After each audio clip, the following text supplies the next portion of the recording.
I can't tell when it's live. So you'll notice the beginning of all of my videos, I'm like, live. Hello, God bless and welcome. I'm Kevin Haggerty, and you're watching the Godlogic Project, where we discuss maintaining a Christian worldview in a post-Christian America. We're going to have a really cool topic. We're going to discuss the potential for another American Civil War. We're going to look at the political environment right now. I've got some good friends of mine in the studio here with me, hoping to get some guys to call in. And but first, we're going to do the most important part, the intro music. Hello, God bless. This is what I get for having white dudes on. Look, they don't even dance. Get it, Jeremy. Shut up, Kevin.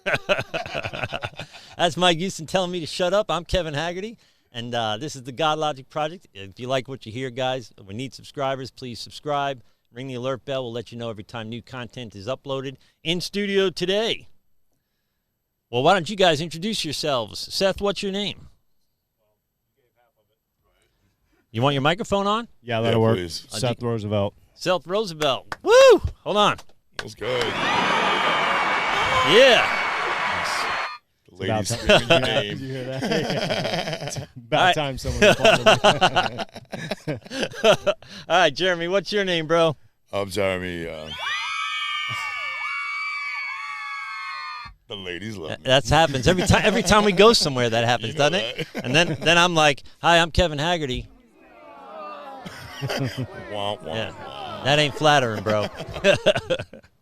Just acting stupid here. So we are going to discuss today. It's a pretty interesting topic, and when I decided to do this podcast, I kind of knew I was going to have you guys involved because we've known each other so long. I don't agree with everything either of you say, but I like the things you say. I like your conviction. I like where it comes from.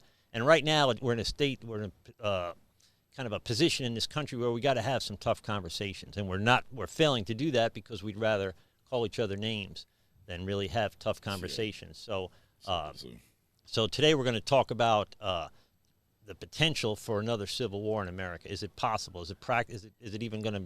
Could it happen? How could we avoid it? And interestingly, what would trigger it, right? Now, there's a lot of different ideas. Now, when I came up with this idea, I thought it was pretty unique. Apparently, it's not, because I've got clips from CNN, PBS, I don't know how many YouTube channels talking about the potentiality of another civil war.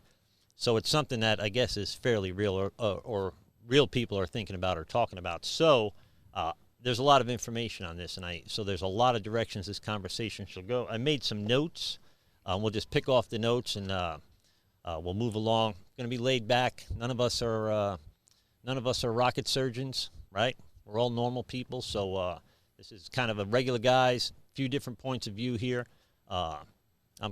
You're a conservative. You're essentially a libertarian, and I'm essentially a mess. Yeah, I'm an anarcho. I'm an anarcho-capitalist libertarian. Yeah. I always wondered why anarchy groups need a leader. Isn't that self-defeating? But there's no leader. And how do you even have a meeting if you're all anarchists? You show up when you feel like it? Pretty much. So you just kind of hang around the clubhouse and somebody come by? Somebody come by and we're like, hey, there's coffee. Like an There's AA coffee.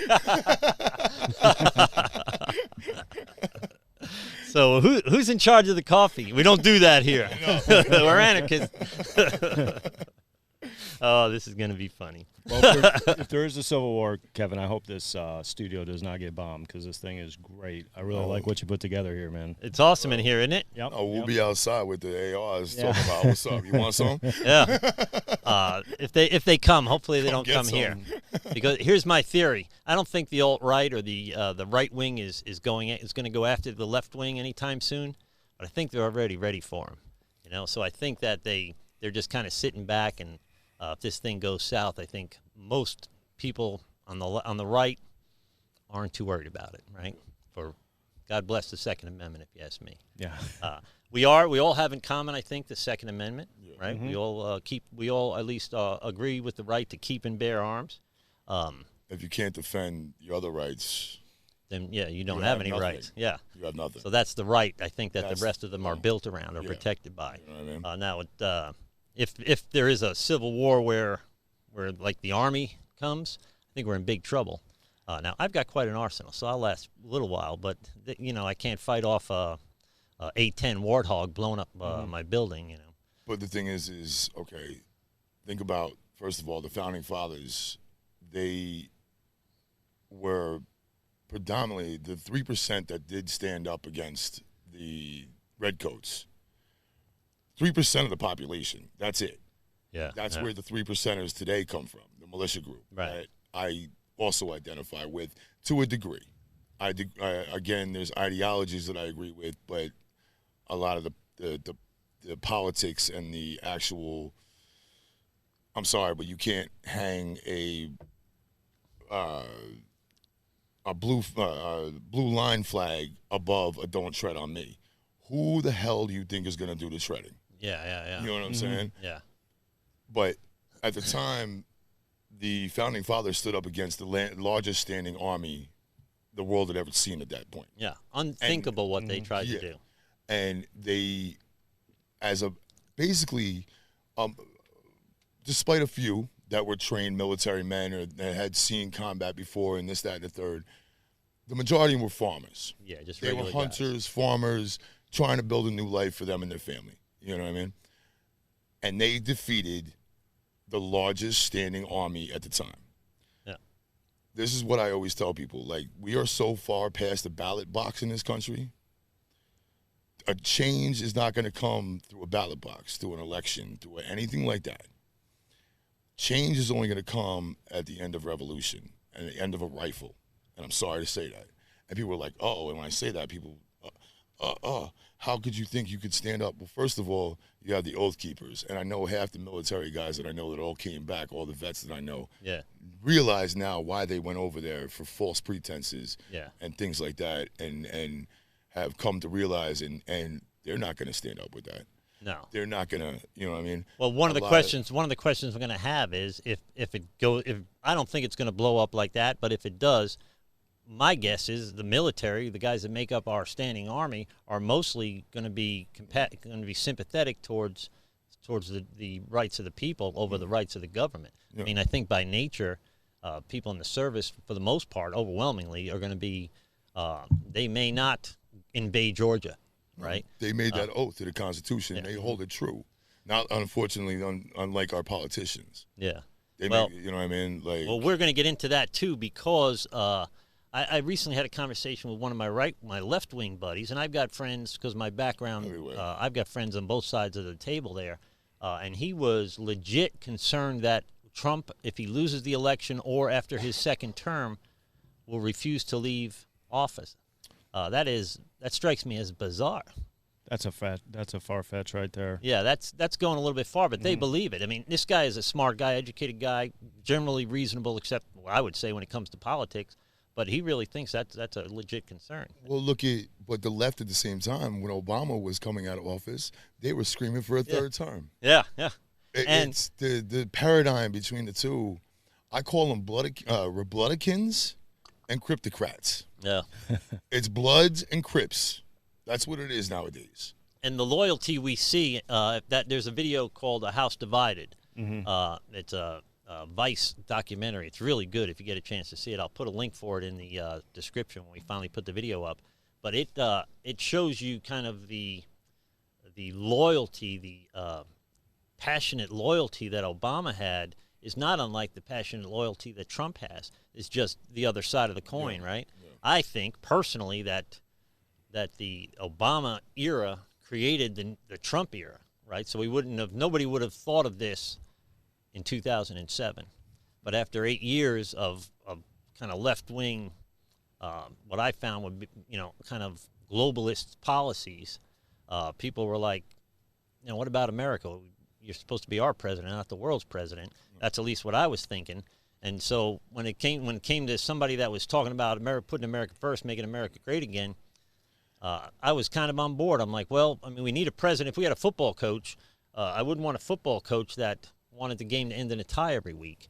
I want a football coach that wants to win. Yeah. So if I'm going to hire a football coach, this guy better be out here to win, right? Yeah. But we went. It seemed like we had 8 years of, well, we don't want to win by too much. If we both, we both break even, that's fine. Globally, I mean.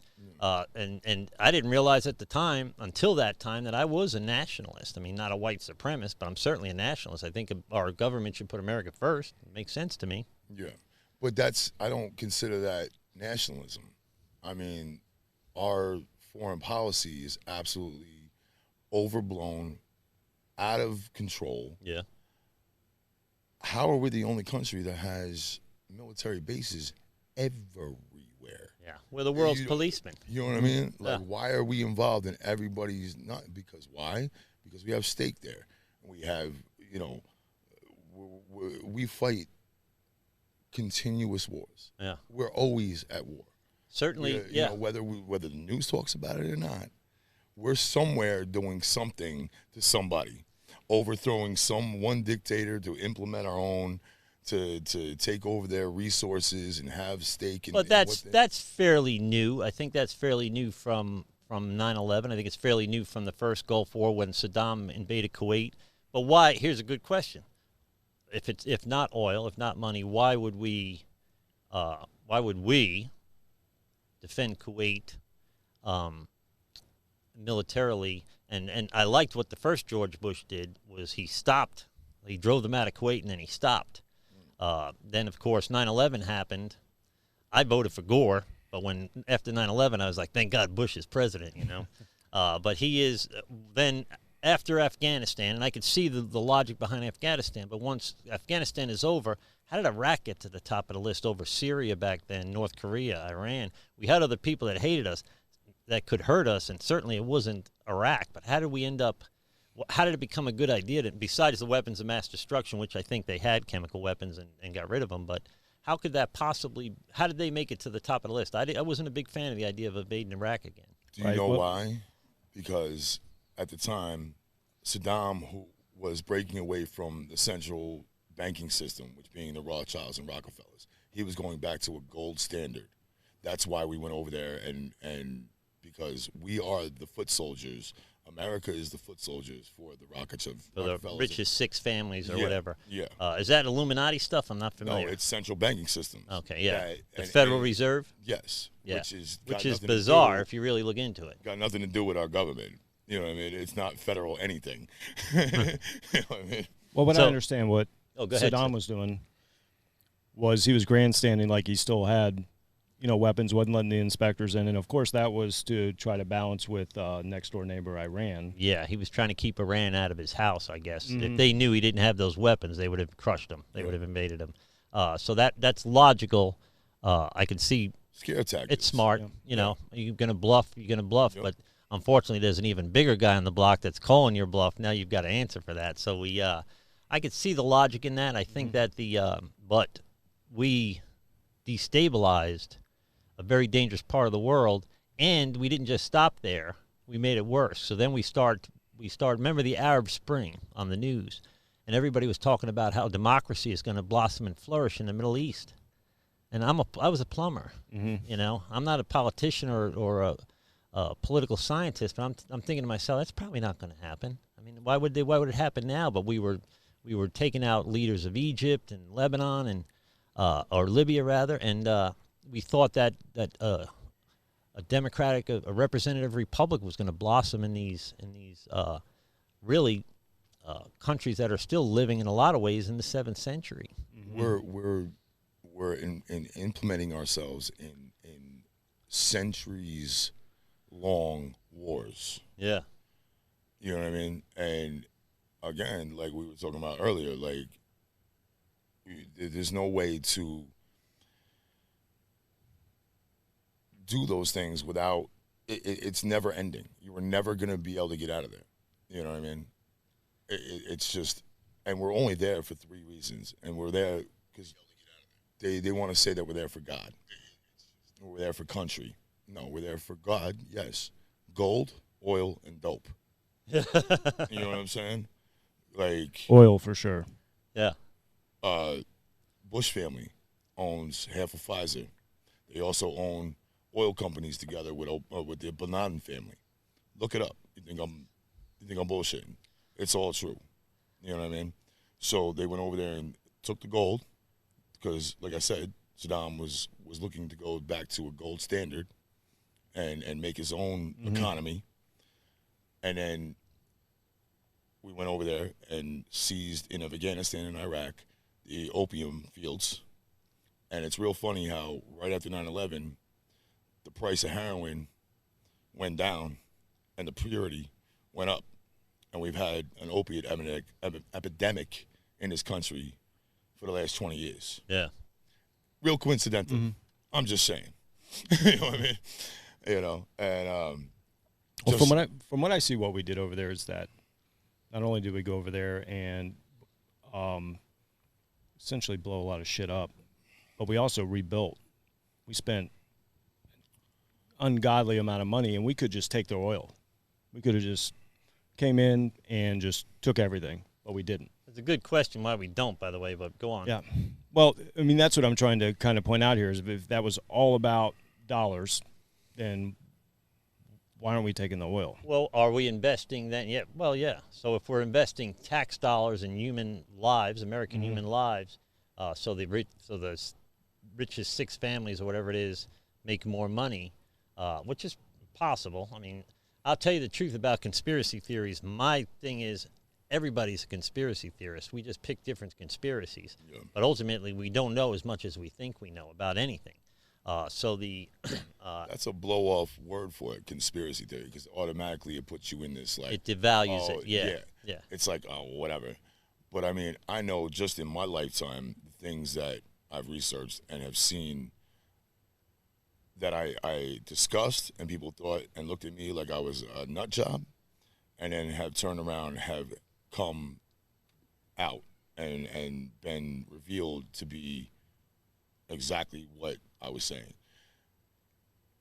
There has to be an end game, and you have to understand, like, the end game here is control and to dominate the economy. And it's funny how in this state alone, remember back in the day, you're a Floridian, you grew up here. It's real coincidental again how this state became the pill mill capital of the country. And who was governor? Jeb Bush. Again, owns half of Pfizer. Well, and they did allow, the pill mills, especially here, and they cracked down here first. I mean, but we were famous. Florida was famous for delivering OxyContins and whatnot all over the country. That's a little bit off topic, but it does speak into how much faith in 2019, today in 2019, how much faith do people have in their government? The approval rating of Congress is something like 13% right now. Trump is 48%. Never been above that, I don't think. I think he's at an all-time high. He won it 48%, in fact. So right now we have, if you look at the last election, it was a disaster who we had to choose from, and I knew who I wasn't going to vote for, right? I knew I wasn't going to vote for Hillary. The way things wound up, it was just so twisted with the Comey reading off all the things she did wrong, but we're not going to press charges. Like, wait a minute. You just read off 10 minutes of what she did wrong, but you're just going to let it go. If that was 3 people at this table, they wouldn't let it go. Because he didn't want to die from a double tap suicide. You know what I'm saying? Yeah. So, but then really at this point, and this could play into it, people don't have a lot of faith in their government, or at least their federal government. Does it make sense, or how would it make sense if we were to turn this? I'm going to play a video of this journalist Andy Go, whatever his name is. I think he's a Korean dude, but he's a conservative journalist covering Antifa recently in Portland, Oregon, and he happens to be Asian. He happens to be gay, but he's a conservative, and so his gayness and his Asianness weren't enough to overcome the fact that he was a conservative reporter. He's a minority in several aspects, right? But the big thing he was guilty of was being a conservative, like Milo Yiannopoulos. Yeah, and so we got this is from Sky News Australia, and it is the headline is "Totalitarian Militant Thugs Behind Journalist Andy No's Bashing." It's interesting to see how the media is handling this. Because this is a left-wing Antifa, socialist, anti-fascists that are using violence to silence their opposition, and they think they're anti-fascist. Yeah, they're fascist, So, anti-fascist. Whatever they learned in college, they must have skipped the 20th century because it is the antithesis of what fascism is. Yeah, You don't So- believe like I do, I'm going to crush you. You know what I mean? That's fascism at its peak. Yeah, it's getting to the point where it's hard to find a liberal because they want you to accept the way they believe and the things that they feel, but they don't. you better not talk about the things that you feel. So there is a contradiction in terms there constantly. But I haven't watched this video, and I'll put a link for this too, so we don't screw up our copyright laws. What's that called? What's the name of the video again? Totalitarian militant thugs behind journalist Andy Nose beating. And that's Australia? This is Sky News Australia. Do they speak English in Australia? I don't remember. English-ish. I don't know, man. English-ish. Yeah. We're people joined by we're separated by a common language. Us in England, us in Australia, us in Ireland. We speak the same language, but I can't understand them. Before you run that video, it's interesting how they named that video, because we didn't hear that. I'm sure CNN doesn't have that headline, right? Or They're always CNN. counter protesters. Counter protesters with mats and with masks and bats, right? Let me tell you something. You come after me with a mask on and a bat, it's not going to end well for one of us. No. You know, Right. I'm going to assume that you have ill intentions when you do something like that. So Don't. it's only a matter of time, I think, before I'm an average guy, and I think in that position I would defend myself by any means necessary, and I'm not a wingnut generally. So it would be I could only imagine. I can't imagine how it hasn't happened already. Yeah, they're going to come after the wrong guy with that bat, and it'd be real he's going to take his interesting. chances. And they have. You know? And they have. And it's gotten, you know what I mean? Oh, they've got their asses kicked, but they haven't gotten Shot. yet.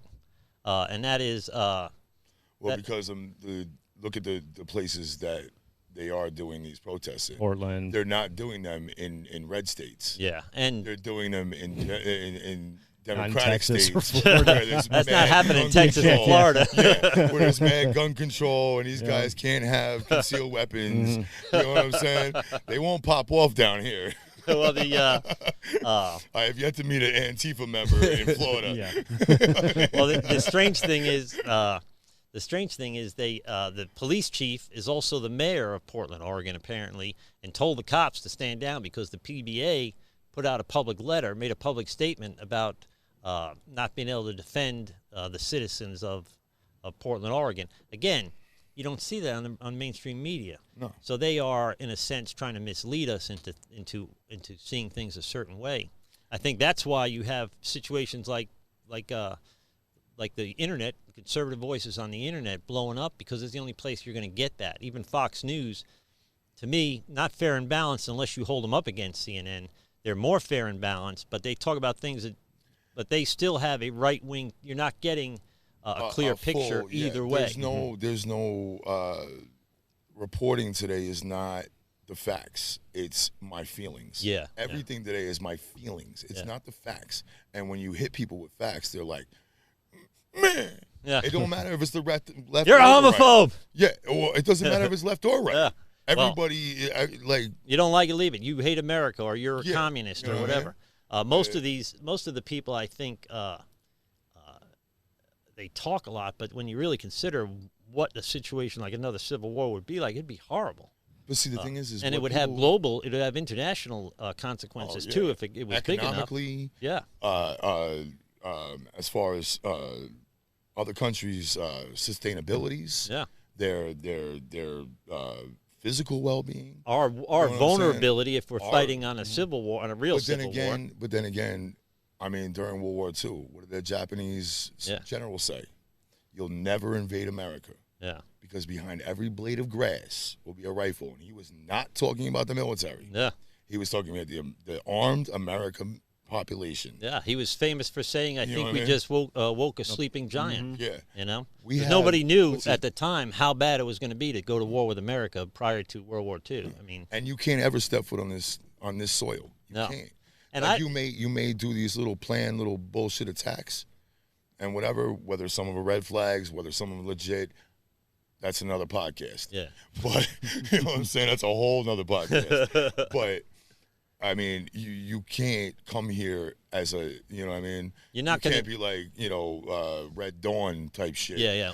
Which would be epic, by the way. I love both of those movies. Yeah. Oh, I love that. Wolverines. Wolverines. All right, let's watch the video and see what they say about, Sky News Australia.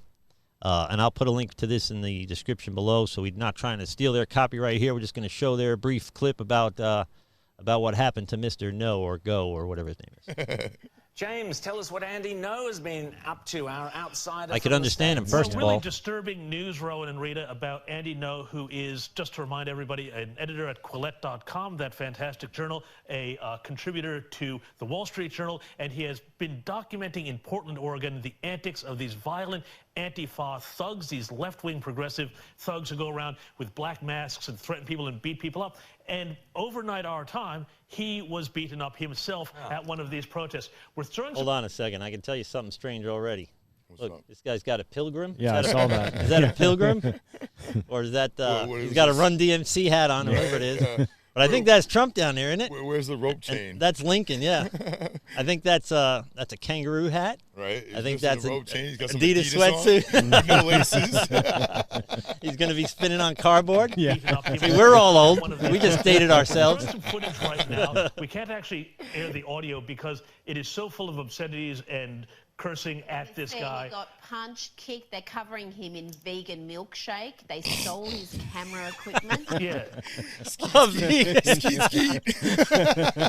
vegan Is milkshakes. that almond milk? So obviously, Sky News in Australia is not left wing, right? Mm-hmm. So they wouldn't have presented it like that with vegan milkshakes if they were. And they're chasing Now him. they were hitting him with throwing rocks at too. him. They It's messed this just dude up. He had so a brain vile. bleed. Tolerant left. Yeah, This those is didn't look like mass vegan rocks. thugs. And can you imagine if this was conservatives Fat-free, behaving this way? gluten-free. Gluten-free bicycle lock. Is a migrant. Scones. He's from parents who are refugees. He's gay. He ticks all the. All right, so I don't know how long that video is, but I'm already losing my voice from laughing. We have you get a very different view of that when you read the mainstream media in the United States. So besides conservative talk on YouTube or Fox News, mostly it's Antifa or counter protesters, and you've seen Chris Cuomo on CNN even say not all punches are equal. That to punch a skinhead or alt-right guy or whatever they are is not the same as punching an Antifa guy. So that he's justifying violence to suppress speech. So somehow in America now, speech has become violence, and therefore you're allowed to physically defend yourself from it. It seems like absolute insanity, and I know Seth has. You said something I don't like. My feelings. Yeah. Yep. You Well, hurt my feelings. like Ben Shapiro always says, the He's facts a don't. savage. He's the I love that nicest dude. savage on the world. Like he will tell you to go fuck off. He hates everybody.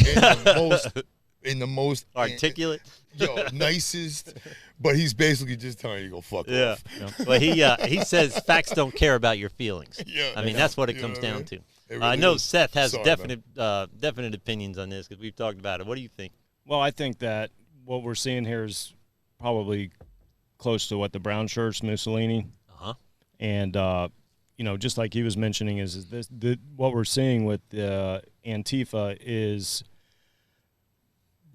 the left not wanting to talk about the facts because they can't really debate the facts with us anymore. No.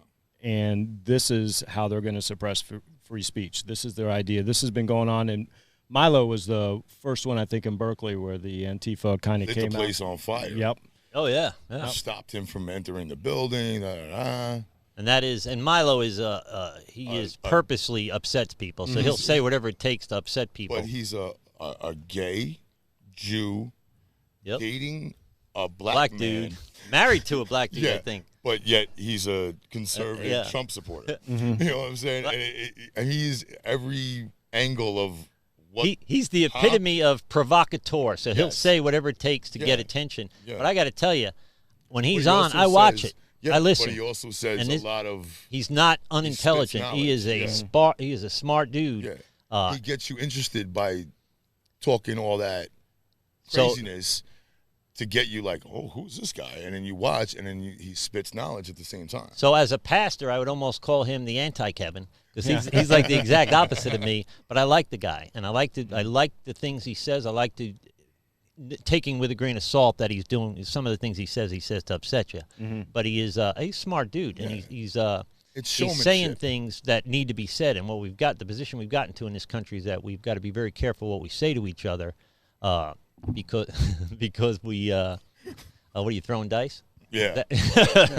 We got to be careful what we say to each other because now somehow feelings supersede logic. It's just bizarre to me. My main thing with the idea of a second civil war. First of all, the first civil war wasn't fought because of, number one, feelings or because of person to person. There was ideas behind it, whether some were economic, but mostly it was a moral war in that sense. Well, no, it was put into an economic stance, but it was, they used superseding succession from the Union, but they didn't want to lose that bread and butter, free labor source. Yeah. You know what I mean? That's what it really boils down to. And then, but now when they're talking about a civil war, this is produced. What we're going through right now, this dissension in America, and this all of us fighting amongst each other about this, whatever it might be. Yeah, stupid I mean, things. look at the garbage you see on the internet just this week about the Little Mermaid nonsense. Yeah, well, I'm not up on it, but the new Little Mermaid is black instead of white. Black. Oh, yes, it should. Is that part? That wasn't part of the storyline, though, right? The best beam I've seen so far about the whole thing is, oh, you're so upset about the Little Mermaid? Wait till you find out about Jesus. Wait, you're saying he didn't have blue eyes? No. What? Are you sure? You know what I mean? He was the only albino in the whole Middle East. The one albino in the Middle East. Well, he was special.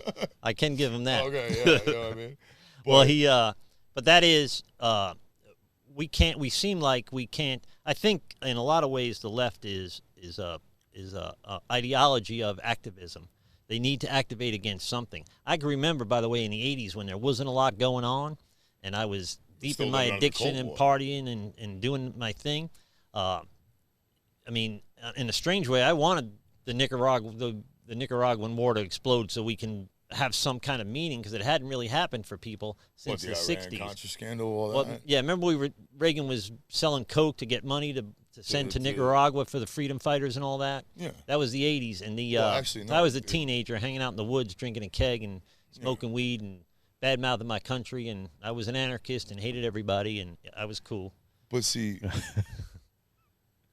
Reagan was out there peddling some cocaine. Too. Yeah, and then all of a sudden we have a drug epidemic, and it turns out we created it. They were selling crack on TV. Every time you turn on the news back in the 80s and early 90s, I grew up in the hood. Yeah. And I watched what happened, and I saw it firsthand. And also on the news. And I was still at that young of an age to be able to pick up on, like, and then years later you kind of like put it all together. And I remember them on every new, this is the new cheap form of cocaine. Yeah. Crack cocaine is streaking across America, blah, blah, blah. Meanwhile, it's come out now, like Rick Ross and all that, and, you know, the real Rick Ross, not the rapper. The real Rick Ross that just got out of prison. Uh-huh. He was being funded. His supplier was a CIA agent. Right. You know what I mean? Like, those kind of things, they come out, and it's public knowledge. And, you know, you can look it up and find out. So then it gets even more interesting. So the things that we would never believe, right, now are possible. So in 2012 or 2013, we had all in a row, by the way. I used to drive my plumbing truck and listen to Glenn Beck, and he was funny, and I would make fun of him for being a conspiracy theorist, and those things could never happen in America. And then in 2012 or 2013, we had the NSA buying our emails from Verizon. We had Benghazi, and then the IRS comes out and says, "We're sorry, we were getting in the way of conservative groups getting their 501(c), and we won't do it again." This is the government doing this, and to me, now I'm thinking to myself, that Glenn Beck, who I thought was a kook, hit the nail on the head. Now when I watch it, I'm like, well, maybe he's right because he's been right before. So then you talk about when these things come to surface, when you hear a conspiracy theory. So in 2012, I'd be like, that's ridiculous. In 2013 and on, I'm like, that's hard to believe, but it could be, it could be true, right? Listen, pay attention in the to realm that. of conspiracies, there is 1,000,001 things that are completely outlandish and retarded. But if you sift through and you go down the rabbit hole long enough and you do enough research, you will see and find things. And if you know your history as well, and you can put 2 and 2 together, you're like, it's not out of the realm of possibilities. Yeah, and that's bizarre. You know what I mean? So when I hear that, I'm like, now I hear something crazy, and like the follow whole the money. like the whole Follow the cocaine money. Nicaragua thing, and I think to myself, if you told me that a few years ago, I'd be like, that's stupid. But now I hear it, I'm like, why wouldn't they do that, right? Did they not leave Americans that die in Benghazi? They had 13 hours to fly from Italy to Libya to save some Americans, and they didn't? I would find that hard to believe in 2012. Now all of a sudden I'm like, well, we suck. That's why, because our government is so polluted and so corrupt. They created the need for a president like Donald Trump. So Donald Trump, I think, is a necessary interruption to our political system. He had the people, the silent majority, regular old people, did not have a voice anymore. So if you were not a marginalized class of people, nobody cared what you thought or what you thought wasn't of value.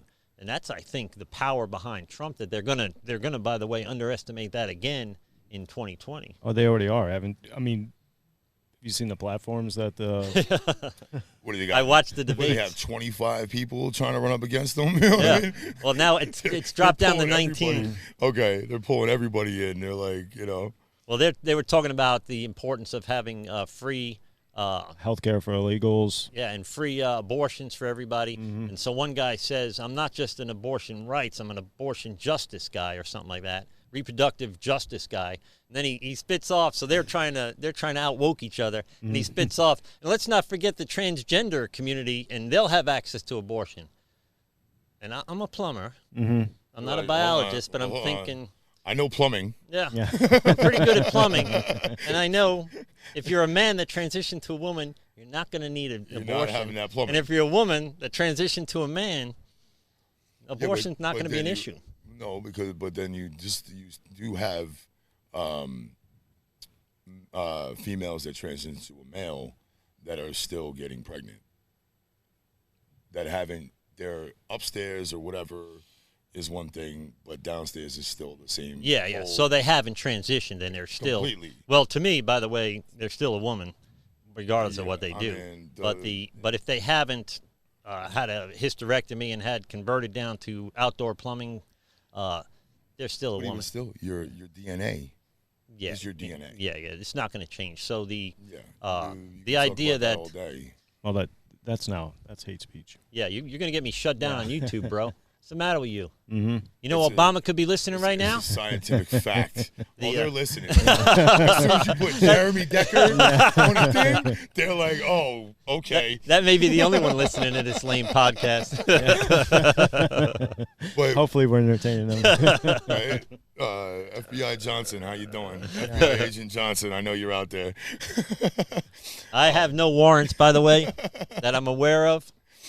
But what I was going back to saying earlier is the idea of a civil war is being cultivated. It's being grown. It's being there. The Constitution says, what's the thing? Together we stand, divided we fall. And our government knows, the powers that be know, that we're sick and tired of being sick and tired of being sick and tired of being sick and tired. Yeah. So what are they going to do? They're going to keep us fighting amongst ourselves at every possible bullshit argument they could possibly bring up, whether it's religion, sex, gender identity, socialism, capitalism, blood-akin cryptocrat, whatever you want to talk about. Controversial. Yeah, Sorry, guys. whatever you want to talk about, that's what they're going to keep us fighting about. And it is Amongst a ourselves. divide and conquer thing, maybe. Where the American people need to realize it's not a civil war. Us fighting against each other, that's exactly what they want. Yeah. That's exactly what they want. This is what they perpetrated and fed us through social media, through mainstream So media. what is the end game for them? What do they want? Revolution. They want They revolution. don't want us to revolt against them, and they know what's coming. So they want us to revolt against each other. I would think that they want to put us in such bad shape that we need to rely on the government for everything, And then boom, implement- then we're socialists. They implement what do you Martial call it? law? There we go. Yeah. But They then implement that. we're going to need to go to the government for our food. We're going to need to go to the government for our health care. We're going to need to go to the government we already do for education for the most part. Yeah. So we're all of a sudden now, we are working for the government rather than the government working for us. Not all of a sudden, by the way. It's already the case. It's been so since 1913 and the induction of the Federal Reserve. Everything is going out the window. Well, here's a CNN, and I'll put a link for this down on the bottom. But this is a CNN report of a Republican congressman, I think, that, of course, CNN is outraged by this comment. But he is, he says something pretty bizarre in here and funny, but listen to this. Congressman Steve King is at it again, and this time the Iowa Republican shared a Facebook post that has many scratching their heads. This is it right here. You see two figures fighting. They are made up of red and blue states, and it says, folks keep talking about another civil war. Bloods One side has and about Crips. 8 trillion bullets, while the other side Hey, why do they have Florida as a blue state? We're kind of purple, and right now we're red. We're definitely red now. This must be an old video. Yeah. doesn't know which bathroom to use. King asked who would Wait win. a second. Wait a second here. We're going to go back a little bit. Which bathroom to use. So this is crazy. So he's While saying the other that. side doesn't I don't know, know laugh or which cry at that. You know? about another civil war. One side has about 8 trillion bullets, while the other side doesn't know which bathroom to use.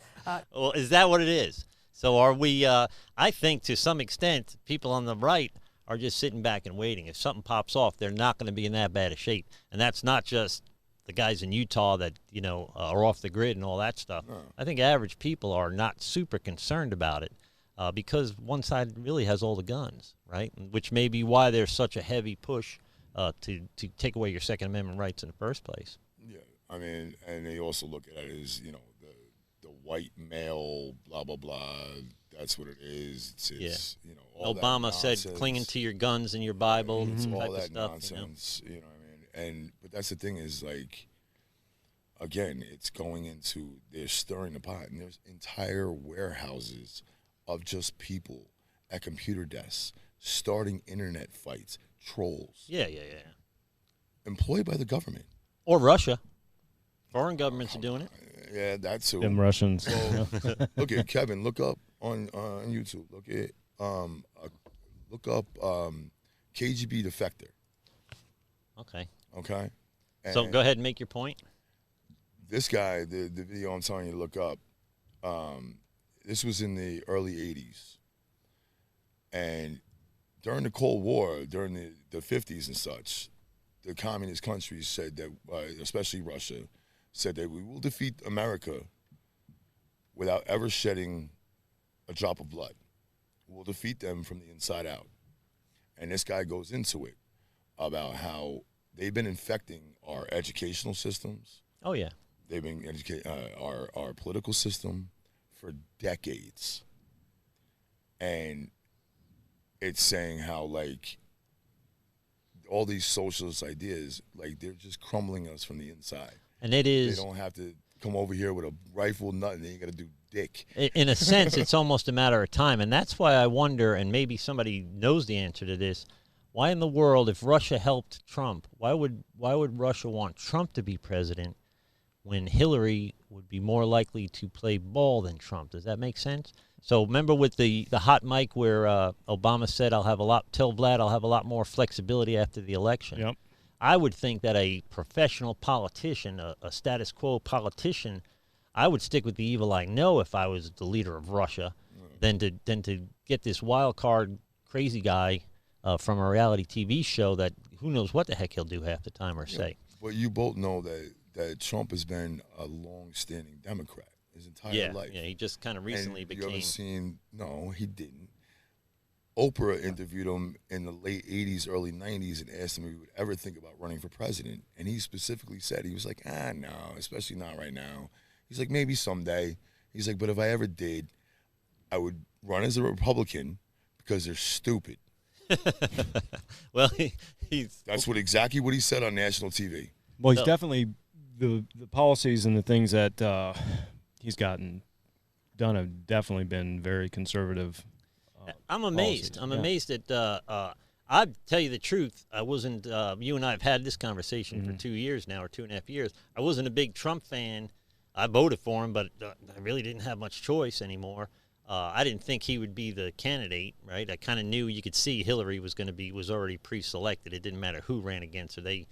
Donna Brazile was giving her the debate questions before the debate, and they were like, "Oh, sorry, our bad. We'll fire her," which she really doesn't work here anyway, from CNN. But I've got to say, he's doing a good job. I mean, he's getting hostages back from North Korea. The economy's doing well. Unemployment is all-time record lows for blacks, whites, Hispanics, transgenders that need abortions. Everybody's working, right? Everybody's got a job. So by traditional standards, things are going pretty good. Having said that, I mean, I wish he didn't tweet so much. I wish he had handlers. But then again, do we want another politician, or did they vote for him because he was this guy?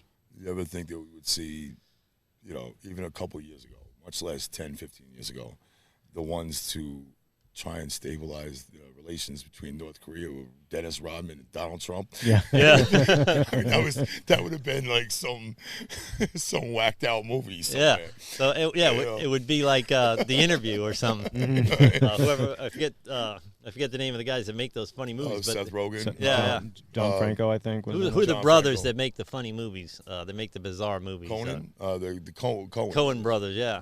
It would seem like a Cohen brother. Yeah, it seemed like Oh Brother, Where Art Thou? I don't even know if they made that, but it seems in that genre.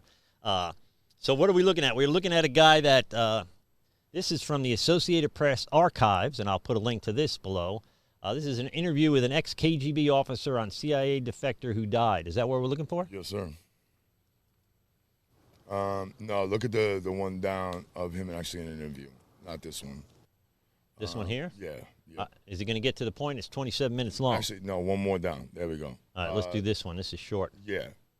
Warning to America. All right, this is probably a good one then. Yeah. And who is this? Actual interview. This is the KGB defector with him interviewing on TV somewhere. I don't know who the interviewer is. All right, so this is Yuri Bezimov, Warning America. This is on the Gary channel from 6 years ago, and I'll put a link to this video then down below. So we keep within YouTube's copyright laws. Well, you spoke several times before about ideological subversion. That is a phrase that I'm afraid some Americans don't fully understand. When the Soviets used the phrase ideological subversion, what do they mean by it? Ideological subversion is the process which is legitimate, overt, and open. You can see it with your own eyes. All you have to do, all American mass media has to do, is to unplug their bananas from their ears, open up their eyes, and they can see it. There is no mystery. There is nothing to do with espionage. I know that espionage intelligence gathering looks more romantic. It sells more deodorants through the advertising, probably. That's why your Hollywood producers are so crazy about James Bond type of thrillers. But in reality, the main emphasis of the KGB is not in the area of intelligence at all. According to my opinion and opinion of many defectors of my caliber, only about 15% of time, money, and manpower is spent on espionage as such. The other 85% is a slow process which we call either this is what we're talking ideological about. subversion or active measures, активные мероприятия in the language of the KGB, or psychological warfare. What it basically means is to change the perception of reality of every American to such an extent that despite of the abundance of information, no one is able to come to sensible conclusions in the interests of defending themselves, their families, their community, and their country. So right there we have a Russian dude in the 80s during this Cold War still going on, right? He's saying that they were intentionally, obviously for slowly over decades, working on the American psyche from the inside out. And interestingly, what he says is they wouldn't be able to make reasonable or rational decisions based on the work that they're doing, obviously through the media, through the education system, and that kind of stuff. So, I mean, that plays well into some of the fears I have about like rules for radicals and how to break down a society and then make them need you more, right? Essentially, is my big fear is that if we become too reliant on the government, they got us, and we're moving in that direction. What do you think? No, absolutely. And we've talked about this quite a bit, Kevin, how in the 60s they, started, how do they implement this without taking on America like in a full force in the face type of fashion and going just against freedom altogether. And that's, it's slowly through media, through Hollywood, through especially through the school system. A lot of that I think is happening, especially in our colleges now. Even some of our elite colleges, they have people from Yale and Harvard who are out protesting the 1%. Sure, yeah. They're protesting against their future selves, actually. Yeah. So they're limiting themselves at least. Right. And, this type of ideology. And so the backlash or the what we try to do as conservatives or try to promote and push, kind of what we believe in and what we believe in: responsibility, taking, moral responsibility, trying to do the next right thing, fiscal responsibility, and all these things. Work hard, you're going to fail. You're going to work hard, you're going to fail. You're going to work hard, and maybe if you're lucky, you'll be able to put something together and have a decent life. Right. And certain fundamental values, and like Ben Shapiro talks about, if you do the three things: if you graduate high school, you don't have kids out of wedlock, and you get a job, your chance of being in poverty is, slim to none. Those type of what I think is pretty simple things to do in order to have a pretty productive, happy life. And now the response to the left on those type of things are Antifa. Yeah. That's considered hate speech to promote those type of values, because the other side of that now is the victim, putting people into racial or sexual groups and go ahead. Divide us up, like Jeremy was saying. And if to watch this video, Jeremy, to hear what he's saying, Trump derangement syndrome is a very real thing. I think the right has it and the left has it, by the way. I think the Republicans dislike this interruption as much as the Democrats do, or close to as much. But something has to explain the bizarre reaction to this guy becoming president, and what we just watched with the ideological subversion of our what would be traditional American values: get a job, work, stay home, raise your kids. All this has been systematically picked apart. As a pastor, I would tell you two things. They had to take out the church to do it, right? They had to make morality relative, right? Yeah. So there was no more my truth and your is not the same as your truth. Your truth doesn't get to judge my truth. But we can't have a country with 345 million separate truths in it. But at the same time, when it comes to how does your truth, regardless of what you believe, whether it's God, Buddha, Allah, aliens, I don't care, spirit of the universe, whatever your belief is, why should, the basis behind all that is it's all the same. There's no difference. You know what I mean? It's just different names, and how, one culture has cultivated that idea into their own as opposed to another, as far as religion. In antiquity, going back in time, yes. You mean? You know what I mean? And a lot of the ideas are shared throughout them, and been brought up, they've. But even if that's true, have we not picked and choose the things we like about all of the major world religions to suit our... what I would tell people as a pastor is we bring ourselves to Scripture. We don't bring Scripture to us. And we don't make Scripture match our lifestyle, but I try to endeavor to make my lifestyle. You haven't seen me in years, so you probably notice a difference in me from back when we were running. So you were always, a humble, good dude. Yeah, I tried to be. I didn't really particularly care. Always had your hand out for me, and always, always, I always knew I could holler at you if I needed something. Sure, and that's I think that is translated further into. Yeah, so I've gone maybe longer or deeper down that down that branch. But we have a situation in America now. Here's my argument would be, in real time, the breakdown of Judeo-Christian values in America has had a sociological, a societal effect, right? So we have devalued things like the family, right? We have now, and I've been a part of this, I'm a pastor, and I'm raising, you guys already know, I'm raising a kid by myself the last 7 years, right? Yeah. So I have contributed or participated in the breakdown of the family unit with my behavior, except that doesn't make it okay. But we have 40%, something like 40 or 42% of the kids in America now being born in single-parent homes. We have, in the African-American community, it's like 73%. So 3 out of 4 of these kids are being raised without a dad, without a father figure, and so it is in the church, by the way, as well. So the numbers for the church aren't much better. The divorce rates inside the church aren't any better than the divorce rates outside of the church, and the divorce rates are over 50%. So we see a breakdown in what I would call an objective morality, like you talked about. Stay home, raise your kids, get a job, graduate high school. You're going to do pretty good in life. But we have gotten to the point now where we've marginalized, if not vilified, and made ridiculous faith. And I mean, people make fun of me because they think I have an invisible friend, right? So I'm guilty of it too. Yeah. I grew up in religion, and I do poke fun at it a lot of times. You know what I'm so I'm a pastor, and I poke fun at it. I've seen all the holes in it. Yeah. Firsthand. But but going what I'm saying is, again, it's all things, even us discussing this, it's all about these different religious ideas and things that are going on. What the American population needs to understand is the day that this country will change is when groups like the Black Panthers and the 3%ers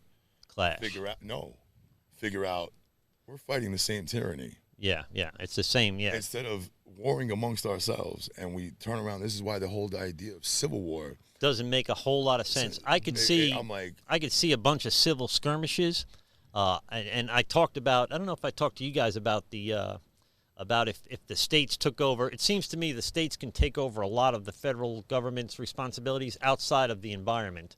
We only have one environment, so it's not like if Tennessee doesn't have strong environmental laws, EPA, it affects Georgia downstream, right, or downwind. Mm-hmm. So the EPA is something that is, there needs to be federal oversight, that we need to be good stewards of God's gift of this earth, so we can still have it. But when you get to education and healthcare and things like that, the states can take care of that, it seems to me. But then wouldn't we have conservative states eventually mixed together with liberal states, and maybe not a line, not a Mason-Dixon line? My guess is they wouldn't leave each other alone. Look at our educational system, though. What is it, number 26 or 27th in the world? In the world. Okay. Yeah. And we are behind third world countries that we fund their educational system. Yeah. So we're giving them a better education than we're giving ourselves. I don't even think we're getting an education anymore. No. I think we're getting an indoctrination. So we have just enough to get this, the test taken. Yeah, to satisfy the federal government, so the states can get money. That's what it comes down to. Exactly. So I think that's a problem. Now I had this conversation the teachers are handcuffed. Yeah, they can't teach anymore. They have to. The teachers union has too much power, I'd say. I think I think this is an unpopular opinion, but I think after 9/11 we needed more police in the world, in America. And we realize the need for more police, or at least we push for more policemen. And what we've done is, in a sense, diluted the talent pool for police, for law enforcement. And that's why we're seeing more kind of cops that are maybe shouldn't be cops, right? And a lot of that is hype, too. A lot of that isn't real. But what about when you get to education? We needed smaller classrooms. When I was a kid in New York in Catholic school, there was 52 kids in our class with one nun, and it worked out fine. These guys I didn't do well, but everybody else did well. But now we need 18 kids in a classroom and a teacher and an assistant, I think, only to strengthen the political clout of the teachers' unions. The problem is now we've diluted the talent pool for the teachers, and we're getting less qualified teachers, which is probably why we're seeing 25-year-old teachers sleeping with 14-year-old kids on the news. So these I people. wish I was going to school now. Yeah, man, forget it. That never happened to me. That's what I'm saying. None of them they're talking about are ugly either. You know what I'm saying? It's not some hag. No, some of them are smoking. I'm like, wow. Like, I even posted a meme. It was like, when you find out that teachers are sleeping with kids today, and it's like a grown-ass man sitting at one of the little tables with a backpack on, like. Yeah. Well, that didn't happen to me. I don't know. I got beaten, so that's not really exactly the same thing. But then we see perhaps too much political power in the federal government and too much influence on the federal government with that political power, where if we turned the power over to the states or as much as we could, we would see the free market system kind of take off. And if this works in Georgia, they might try it in Tennessee. If this works in Tennessee, they might try it in Alabama, and so on. Mm-hmm. So you might see the free market kind of sort everything out in the first place. Yeah, because the lead. I'm sorry. Go ahead, bro. Parents want to send their kids to good schools, right? Yeah. So, there's been a lot of different proposals, and like you said, the school system is really, with the federal government involved in the school system and how the money is in the school system. I believe in vouchers and all those type of different things to give parents a choice, but the left and the other side doesn't really. No, yeah, they don't want to. They need that leverage or that control, and that is from the political clout of the teachers union. It's got to be. It is. The idea of equality is a myth. There's equality of start, but there's never going to be equality of outcome. Yeah. So people are gifted in different ways, and some people should be plumbers, and some people. Yeah. I can't sing a tune. I can't do a lot of things. Yeah. I can't fix a car. I can't do a lot of things. Wow, you really can't do a lot of things. I can't do a lot of things. Man, you're screwed, bro. I know. But there's things that I can and that other people can't. Yeah.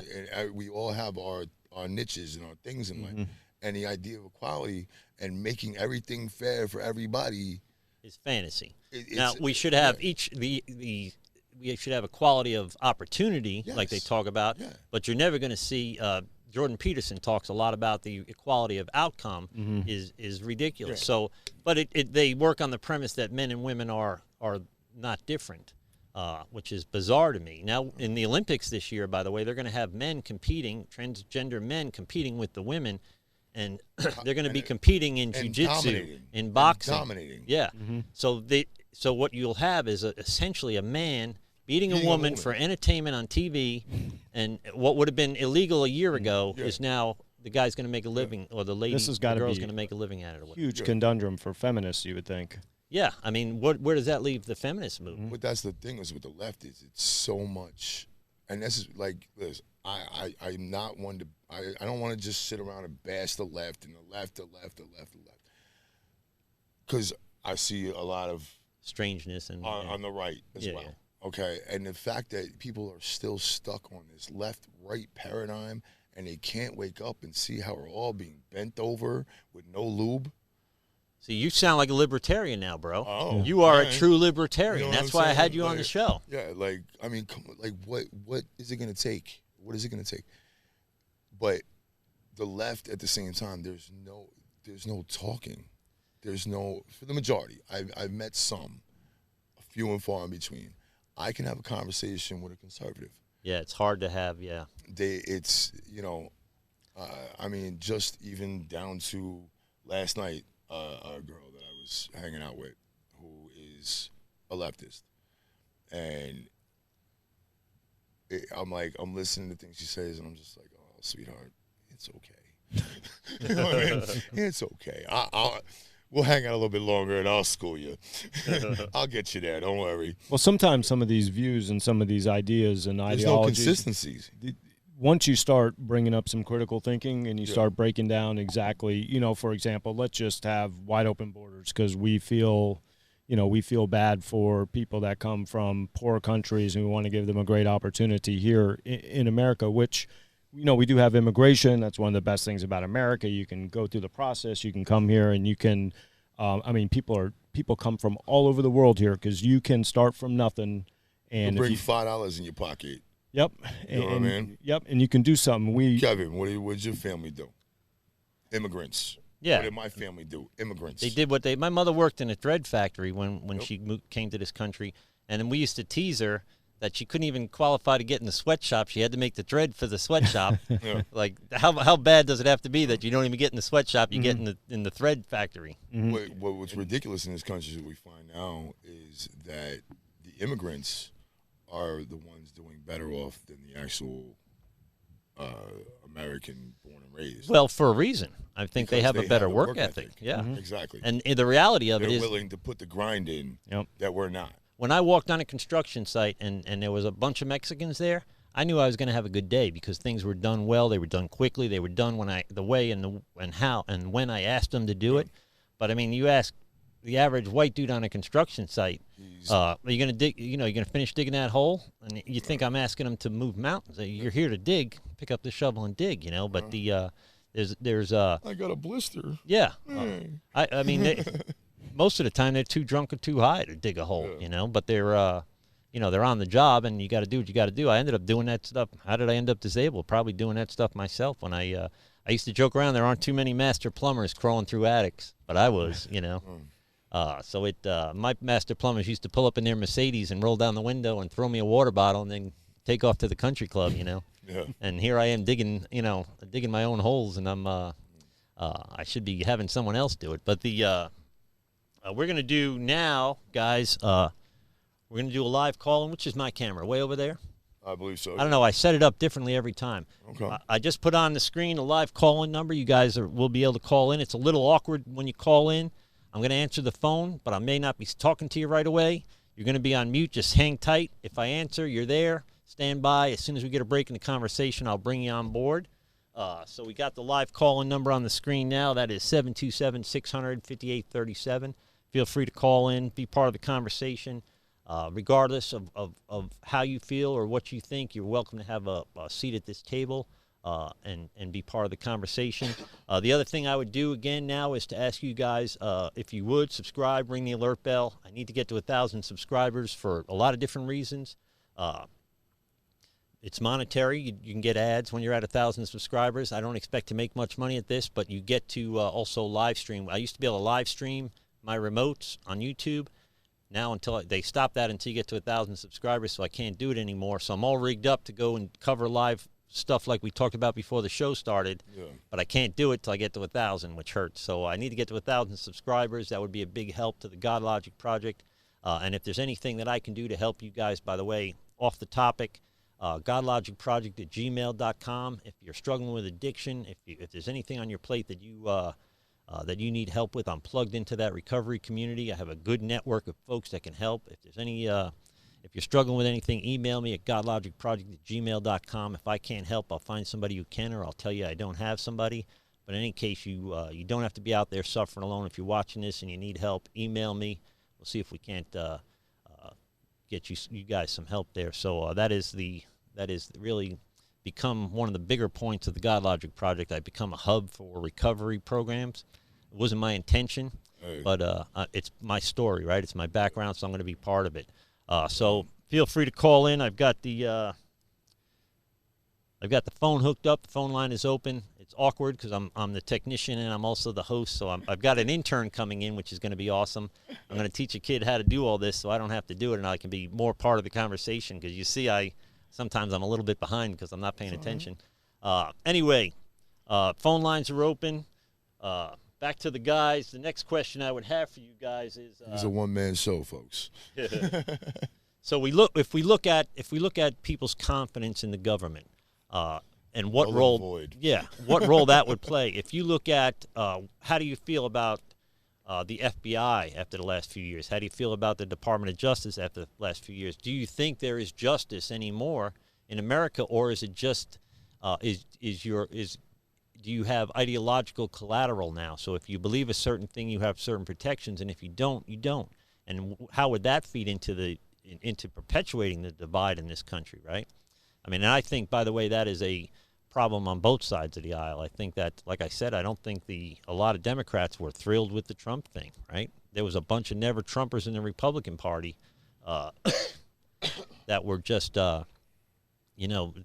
he's he's stepped on their sandcastle now. He's done a lot of damage. If they get him now, by the way, he still has my respect. But for this guy to be under the bombardment that he's under for the last 2 years, 2.5 years, and really be unscathed, except he admits he's a moron, basically, he's like, well, what do you expect from me? I'm Donald Trump, which makes him like one of us, right? It makes him one of the guys.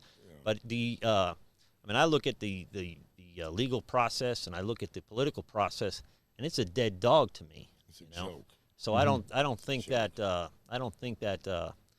that bodes well for the future of America if we don't. There'll always be a Trump factor now. I think there's always going to be that 48% of the country that'll say, screw you. We want somebody that represents us. It's just bizarre, kind of the way things are breaking down and breaking out, and we're seeing physical violence. Right? Somebody died at Charlottesville. Most of the violence seems to be coming from the Antifa side, but those Proud Boys are doing the same thing. And it's only a matter of time. Like I said, this stuff breaks out in Florida or Texas. It's pretty safe to do it in California or to do it in Oregon or to do it in New York City. Yeah, they're throwing vegan shakes at each other. Yeah, vegan rocks. I'll be throwing 9mm. Yeah, I'll be throwing rounds. 7.62 at you. So what if this happens in Florida? This thing gets out of control. Somebody, I could tell you, like I said, you come after me with stickball bats with a mask on and my kids are around, it's not going to end well. Stand your ground. We're a stand your ground state. Stand your ground, baby. So, but we joke about it, but that scares me. That's the kind of things I think we could begin to see. Now, Antifa is very bold when they know they got political protection, and you're not going to have that right now in Florida. Few election cycles ago, we were a blue state. Now we're a red state. But that, we've always been traditionally purple here, beyond the right to keep and bear arms down here. One of the things down here, though, is it blows my mind. Is there's and you being from New York and me being from New York, I'm sure you've seen the articles where people are flooding out of the state of New York, like flooding, and they're moving to states like Florida, to Texas, and this and that. But yet, they left these Democratic-run states and all the Democratic policies that have left them with taxes through the fucking roof. Being, I always tell people down here, I'm like, look, say you make a $500 check in New York. If you walk with $250, $300 of it, you're like, woohoo! You know what I'm saying? Half of your check is raped off of you, rip. You know what I mean? We're down here, but then they come down here and they want to vote.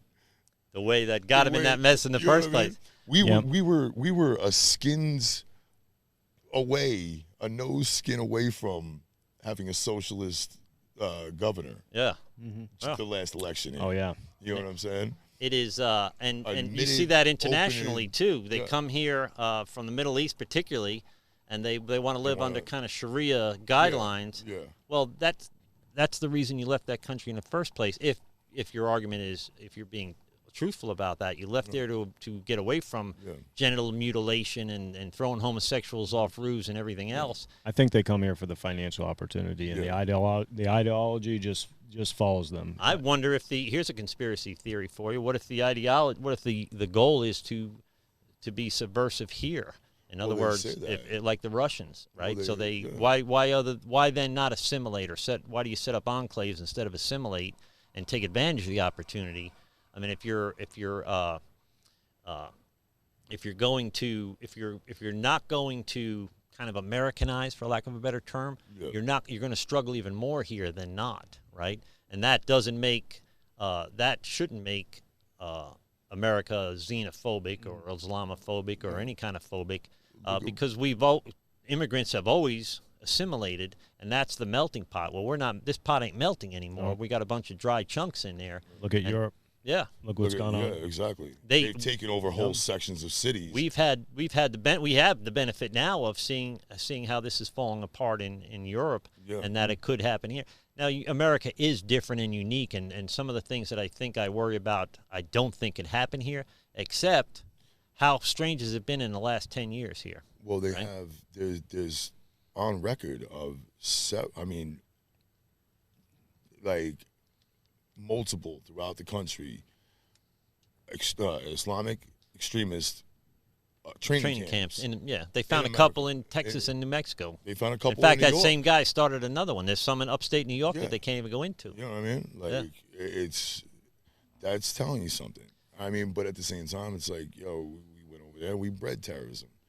I'm sorry, but you come over there, you blow up, you come in here right now, and you blow this whole area to smithereens, and they kill you and everybody else I know. Guess what I'm gonna do? Oh yeah, but did they not hate us before we got there? Yes. So they already we've been the great Satan since 700 A.D. So it isn't like they were. No, there it's is no. nothing new. By the way, the religion of peace. Historically, there's not a lot of periods in their 15-year history, 100-year history, where they were particularly peaceful. Yeah, but Christians haven't been all that great either. Well, generally they have, though. So we can bring up the Inquisitions or the Crusades, but we're talking about the last crusade was 900 years ago. They've all had their periods. Yeah, yeah. You know what I'm saying? But of the oppression and domination. I don't think you can compare the two. So I see that like Obama did that at the prayer breakfast, right? I have a friend that's going to teach in an Islamic country, and I said, well, you need to be careful. I mean, it's cool, but be careful because Americans aren't well received. And she was offended by me saying that. I'm saying this because I care about her. Yeah. And so she brings up, I don't even remember the name of the group, but some kind of Christian, right-wing Christian guys that killed somebody in 2004 or something like that. And she equates those two things as being very much the same problem. One is a bunch of crazy guys in the mountains of Montana, and one is government-sponsored, systematic, well-financed counter-terror, counter-warfare. Well, but that's kind of trying to compare you and this church to the Westminster Baptist. Westboro, whatever the hell they are. You know what I mean? So there's a lot of different types of Christians. Yeah, you know what I mean? Like they are hate. Yeah. And they are. You can't even say they're Christian. I mean, they're so far from what the Christ idea is. Yeah. It's not even funny. I mean, Christ said, I don't care what. That's what I'm saying. Even what we're talking about. If you don't agree with abortion, and you don't agree with gay marriage, and you don't agree with whatever, okay, that's fine. You don't have to. But in America, what somebody else does doesn't matter. Whether it's your moral compass to speak against it, that's fine. But you have to understand, and it's not only your moral compass, but as you're religious, trying to be a Christ-like being, right? You should have enough nerve to say, ain't my business. That's between him and his maker. Well, and it is. And their maker. And that is. It's not my business to say what anybody else should do. Well, I can tell you what I feel and how this is, but I shouldn't make laws and do things to. Well, that argument, there's two different arguments there. So that argument plays better, stronger for the LGBTQ right to marriage and stuff like that. And there's that goes too far. And when that goes too far, then I don't like it. But it's very different with abortion because we have two lives involved. So we have, even though one life is inside the other life, I think there is no rational way to make the argument that killing another human being is somehow somebody else's right.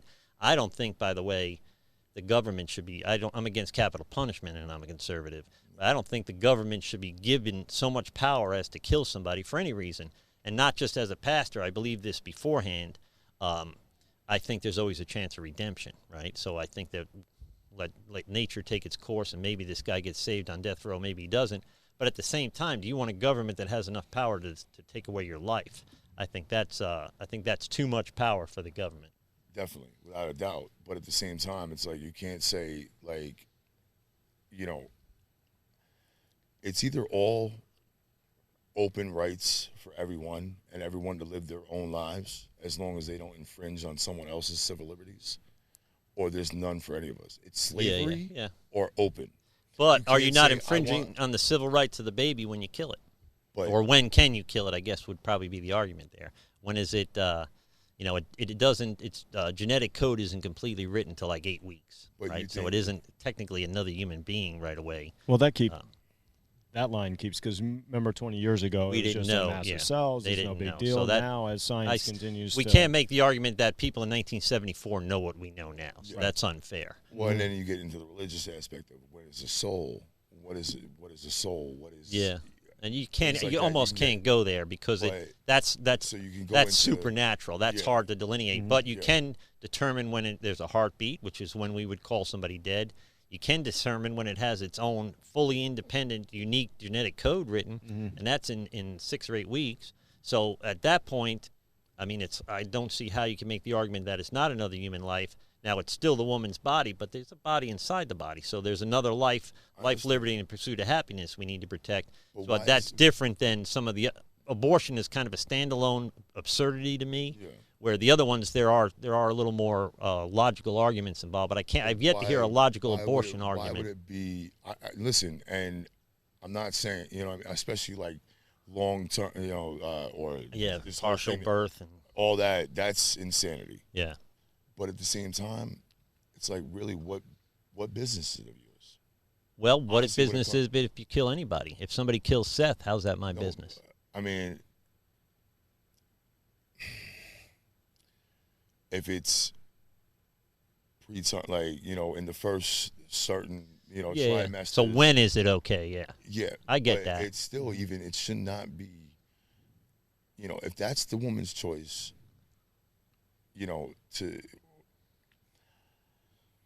first of all, we're a bunch of men talking about. It's easy for us to say. Yeah. But second of all, I never believed in it, especially growing up the way I grew up. I never believed into it, so I was put in a predicament. Yeah. And then all of a sudden you believe in it. I still didn't like it, and it hurt, and I was, but yeah, it was something that at the time I made the decision it needed to happen. So even before I've never thought it was okay, just in a logical sense, even before I became political or even Christian. I mean, I've only been Christian 9 years or something like that, so I don't really, but it never made logical sense to me. But then where do you, if you draw a line there, the argument everybody makes is rape and incest.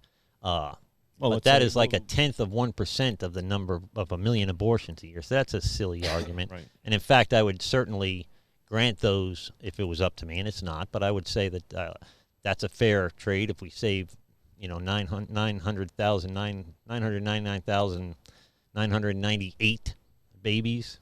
I mean, that's a fair. That makes logical sense to me. But the idea that we can. That the Constitution is a flexible or a living document that we can redefine some of the terms in there bothers me. And we're talking about another life. Now, when we talk about things like, and that's not a Christian view, that's a patriotic view in a sense, that we cannot, the Constitution should be objective, right, not subjective. Mm-hmm. We've begun to legislate from the Supreme Court rather than through Congress in the 60s and 70s, and that's been an issue. So we are making laws. The Supreme Court was never meant to make laws, right? The Congress and Senate were supposed to do that. Mm-hmm. But now we've essentially made laws through the judicial system, except that they've been traditionally super conservative. So there's not a lot of logical arguments for abortion, but there's not a lot of logical arguments against what we talked about, civil unions. Back when this whole LGBT thing first started, the argument was these people have built a life together. They've never hurt anybody. They should be covered by each other's insurance. They should be inherit each other's wealth, right? Mm-hmm. If they've been together. So I heard this argument and I thought to myself, there should be some kind of protection for these folks. I know I'm related to gay people. They're good people. I mean, it shouldn't be the thing that defines you, but that's not my side of the street. But they should be protected somehow. They built a life together. But how long did it take till they needed to call it marriage? How long did it take then till churches had to perform it, that you had to bake cakes, that you had to, you are then beginning to infringe on other people's rights. And our main right in this country is always the right of conscience, mm-hmm. right? So all of our other rights are built on the idea of right and wrong, right? And those are, whether you like it or not, Judeo-Christian values were written into these documents. We use endowed by their creator with a capital C. Yeah. So we kind of know what they're talking about. I mean, that's been rewritten or written out of the history books, but it's not generally true if you look into it. But when do those rights then begin to compromise my rights, right? So if they begin to teach in the school system, they won't teach Christianity, but they might teach Islamic doctrine.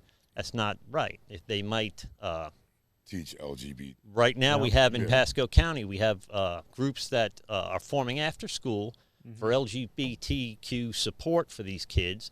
First of all, these kids are way too young to know for sure. And the other thing is, and we can go way down this rabbit hole, that's a whole but podcast. they fired a teacher or transferred a teacher, a coach, who wouldn't stand in the shower with the boys and watch the girl that felt she was a boy shower with the boys. And he said, I'm not doing that, and then they transferred him. So there's, in Pasco County, by the way, here at home.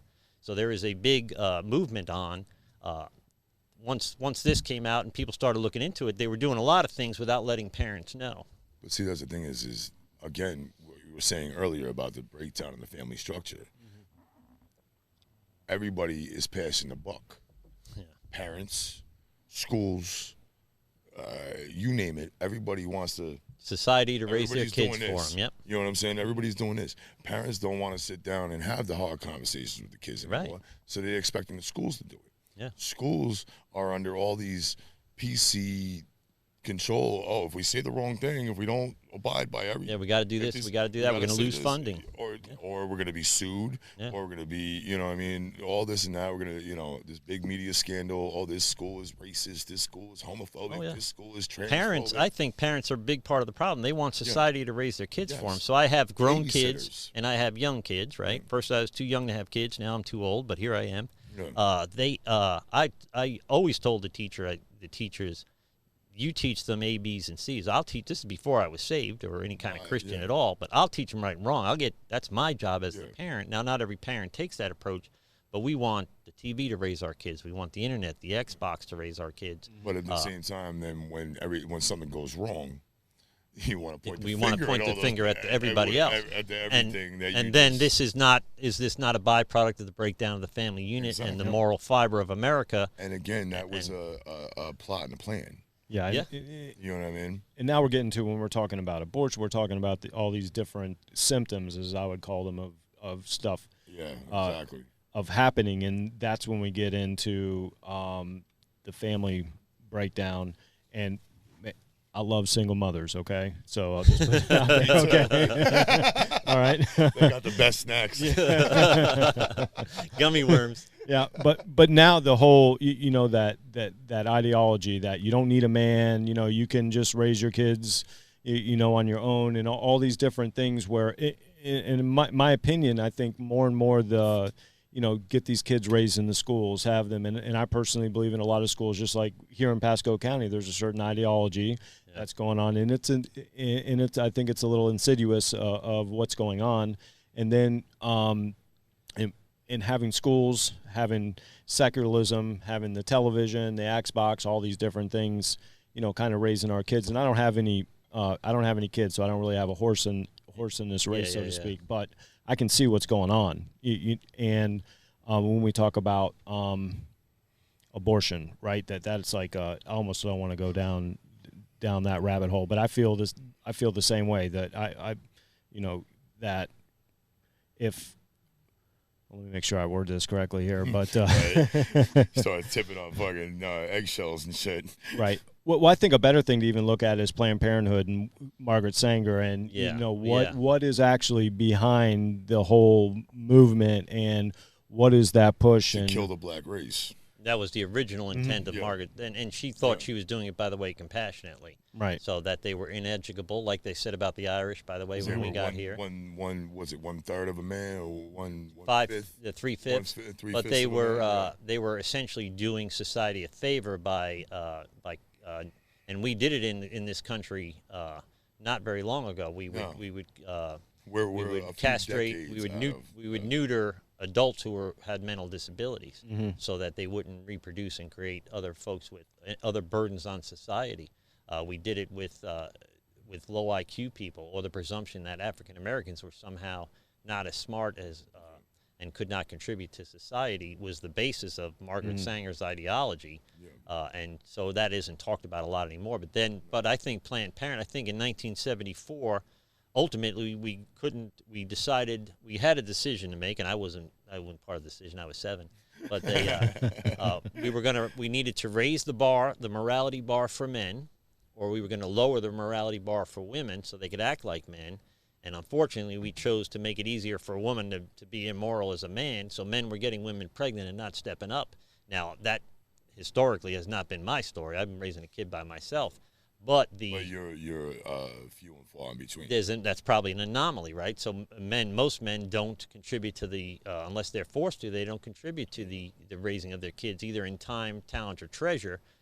So we essentially made it easier for women to kind of act like men. And there were some good things because it put women in the workforce. I mean, women began to contribute more.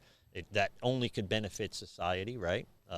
Women but it also took mom out of the house. It took mom out of the house. It created monsters like me when I was a kid because my parents were never home. I got to do whatever I wanted, right? Latchkey kid. Yeah, and I ran the neighborhood and got in trouble, and there was nobody there's nobody really to watch because my parents both had to work. But we've created a situation where these kids are essentially most or close to half of these kids are fatherless, and they are going to look for that figure in somebody. Just like I went to Lincoln Avenue and I got acceptance from bad guys. They're going to get acceptance somewhere, and they're going to get acceptance from gangs in the inner city. They're going to get accepted like I did from the streets, or they're going to get accepted by the LGBT community, and they're going to be lifted up and celebrated. So the same I think, psychological process that makes kids join gangs also make them gender confused at some level.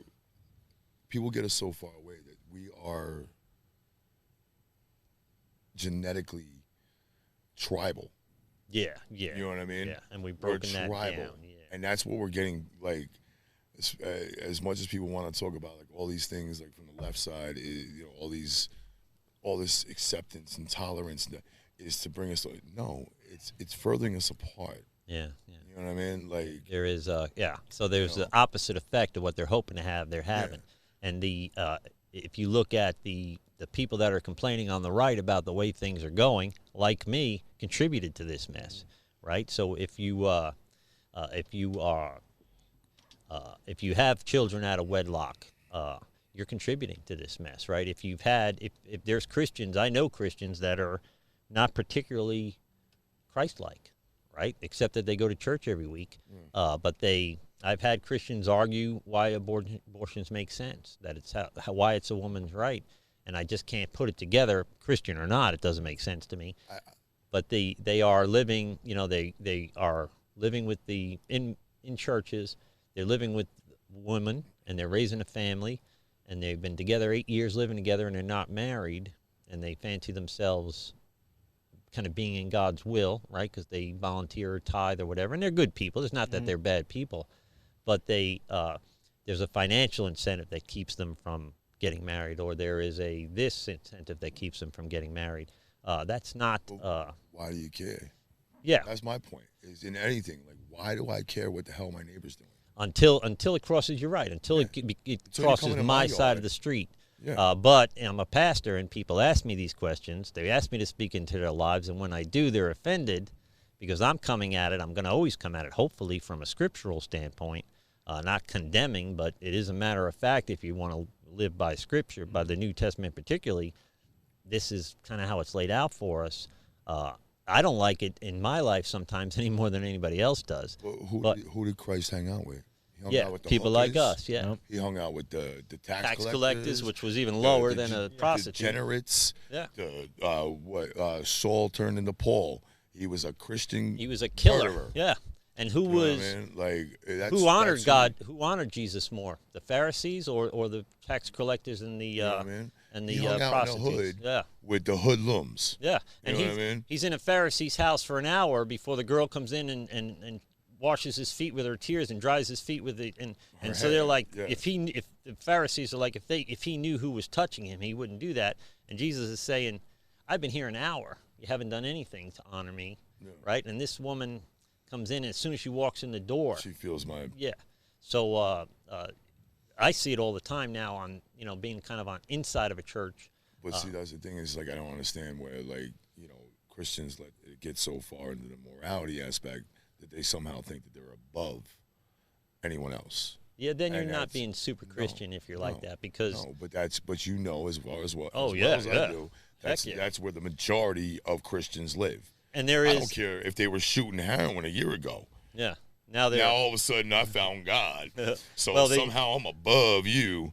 You know what I mean? Like, and it's nonsense. It's like, no, like Christ. If you want to believe in that, and you want to see that, and you want to be Christ-like, Christ was in the hood. He was in with the degenerates. He wasn't and, here for the righteous. He was here no. for the people that needed salvation in the first and he place. said, "Love them all." Yeah, and Love them all. within Christianity, Christianity is not a homogenous group. I mean, within Christianity, if you don't count non-denominational churches, there's 9,000 different denominations in Christianity. Yeah. That is a lot of disagreement that you would then go Have either one of you seen? switch from First Baptist to Second Baptist or whatever it is. You know, all that happens over doctrine. I mean, that's why they divide. You had to have seen Life of Brian by Mike. Yeah. Follow the shoe. Yeah. You know what I'm saying? Like, it's literally, that's what it comes down Only to. the true Messiah would deny his divinity. All right, I am the Messiah. And they all go, he is the Messiah. And he starts running again. I don't think I saw that. It's Oh an my old God, Monty yeah, Python yeah, movie. you got to check it out, bro. It's like this whole spoof on how all the sects of Christianity have come about, and it's just how foolish, you know, how far you can actually from one idea get into. Yeah, and there are guys that are literally You within know. Christendom that if you're a heretic if you don't use the King James version, the 1611. Yeah, we can get into all they're- that, too. they don't stop. So there is so even within Christianity, you see is a microcosm of what we see in society. So there's people that a pastor I love, Kevin DeYoung, calls it the gospel implied church.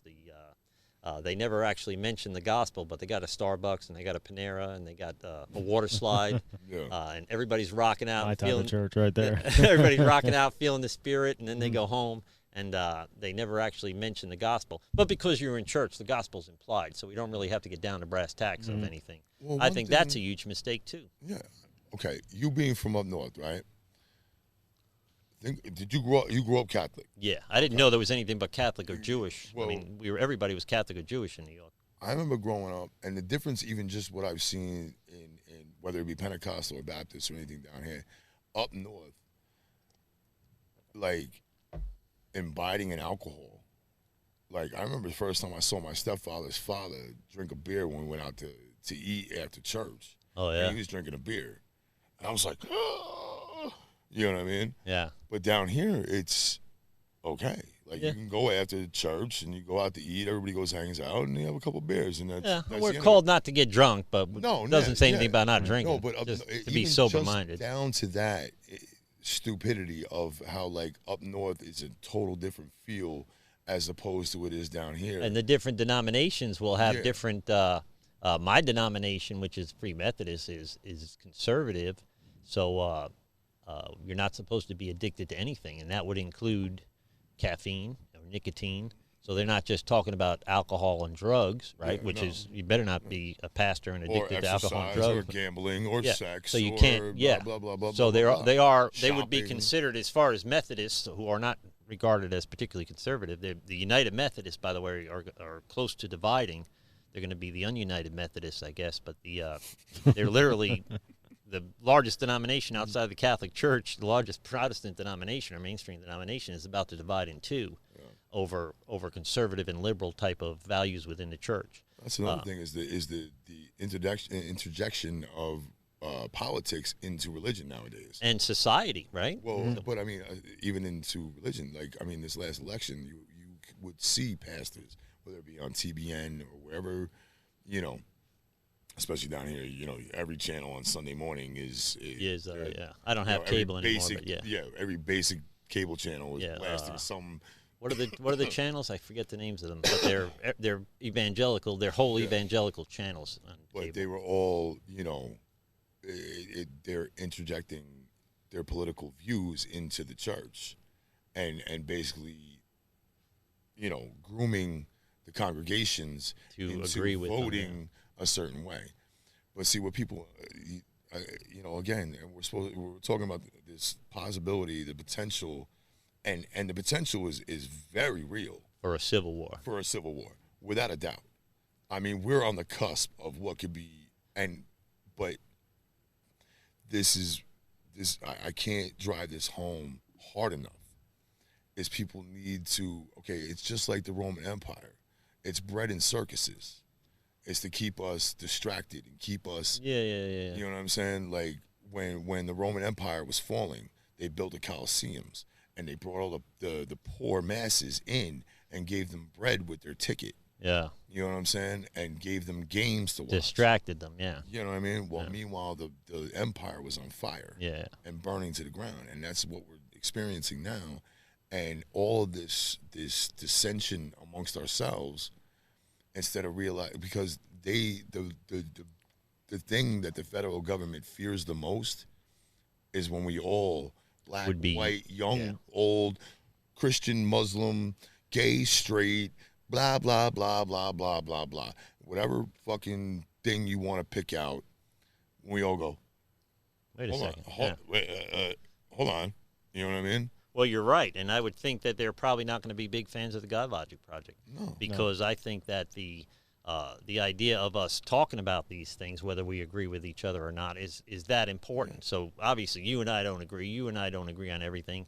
But can we sit down and have a normal conversation and hash this stuff out logically without saying, you're a fundamentalist or you're a anarchist or you're a xenophobe or I don't know what all the phobes are anymore. There's so many of them. But see, the thing is like when we realize as a nation that we're all fighting against the same tyranny. Yeah. Just like, you know what I mean? Like, and when we stand up together, that's when things will change. But they know that they can create dissent amongst us. And a distraction. So what did this guy say? Social dissension? Yeah. You know what I mean? Like things like that. They know that as long as they keep us fighting amongst ourselves, they're free to do whatever the fuck they want. So I got a question. In a couple of years, let's say the left takes over the House of Representatives. They probably will eventually. Congress and the presidency. How do you think that'll play out? I don't think they're going to legislate to break even. I think they're going to try to finally crush. You got to hand it to the left compared to the right. The right does not seem to want to stamp out the left, but the left does seem to, and I admire that on some of them. They're in it to win it, but they, I don't think they're going to legislate to just break even. I think they're going to push as hard as they can. That's why the Supreme Court, that's why I joke around and upset Christians when I ask how Ruth Bader Ginsburg is feeling, because I think we do need another conservative Supreme Court guy, and we shouldn't be legislating from the Supreme Court, by the way. She's a corpse already. Yeah, that's you know what I mean? They're reanimating her through. That would be creepy, bro. And let me tell you, in 2012, I wouldn't believe that's even possible. Now I'm like 2019, about like 2020. That's creepy. Yeah. I think Saul Alinsky, when you just keep pressing the pedal, and we talked a lot about that, tonight in some different areas, like with the abortion and partial birth abortions now, and how abortion used to be infanticide. Now if the baby survives the abortion, they're going to kill the baby while it's now delivered. They used to safe, legal, and rare is gone. So gone. And now with and we didn't talk too much about that, and I think that's a real could be a real important thing in the potential Civil War II, or just some very huge discourse here in America, and that is the border. And what the left wants to do with the border and just let people pour over here. I don't know that they want to do it so much as they don't want to give Trump an inch, because it wasn't long ago they all were calling for closing the border. Clinton, every single one of them. Obama did it. This is nothing new. It's just being a topic that's being drawn out to make it, again, Trump's a racist, and I keep telling he's a moron, but he's not those things that I can see so far. All the time, I'm like, please don't make me defend him. You know what I'm saying? Like, you're putting me in this position where I have to defend this I'm actually pulling for the guy. You know what I'm saying? Like, I'm like, please don't do this.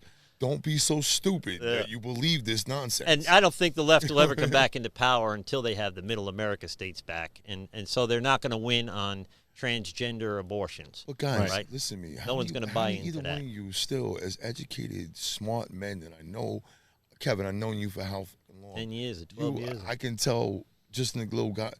Come on. How do you think our votes actually mean dick? Yeah. That it's a pacification to the masses. It's your pacifier in your mouth. Oh, baby, you voted. You did the right thing. Yeah, you're patriotic. That shit is long gone.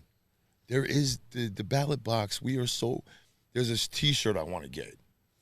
It's got George Washington's face. You saw it, and it says, "Me and my homies been stacking bodies by now." Yeah. You know what I mean? Well, I often wonder what Lincoln, if you reanimated Lincoln, what would he say? You know? And he, by the way, I always tease people. I say, what law school did Abraham Lincoln go to? He didn't go to law school. The library. Right? Yeah, The he went to work at a law firm and became a lawyer. Yeah. So we got to wrap it up because we're like 2 hours or something on this show. But and Seriously? I'll go on forever, bro. I'll set up a blanket fort right now. We can stay all night. But I'm off tomorrow. What is tomorrow? I probably got stuff to do. Thursday. I don't got kids for another week, so we can party. All right. I have I forgot what the heck I was going to say. If we were to, I walked into, I was at a party before the election. Now, before the election, Seth knows, I watch the news religiously. I bounce back between Fox and CNN, knowing somewhere in there is the truth, right?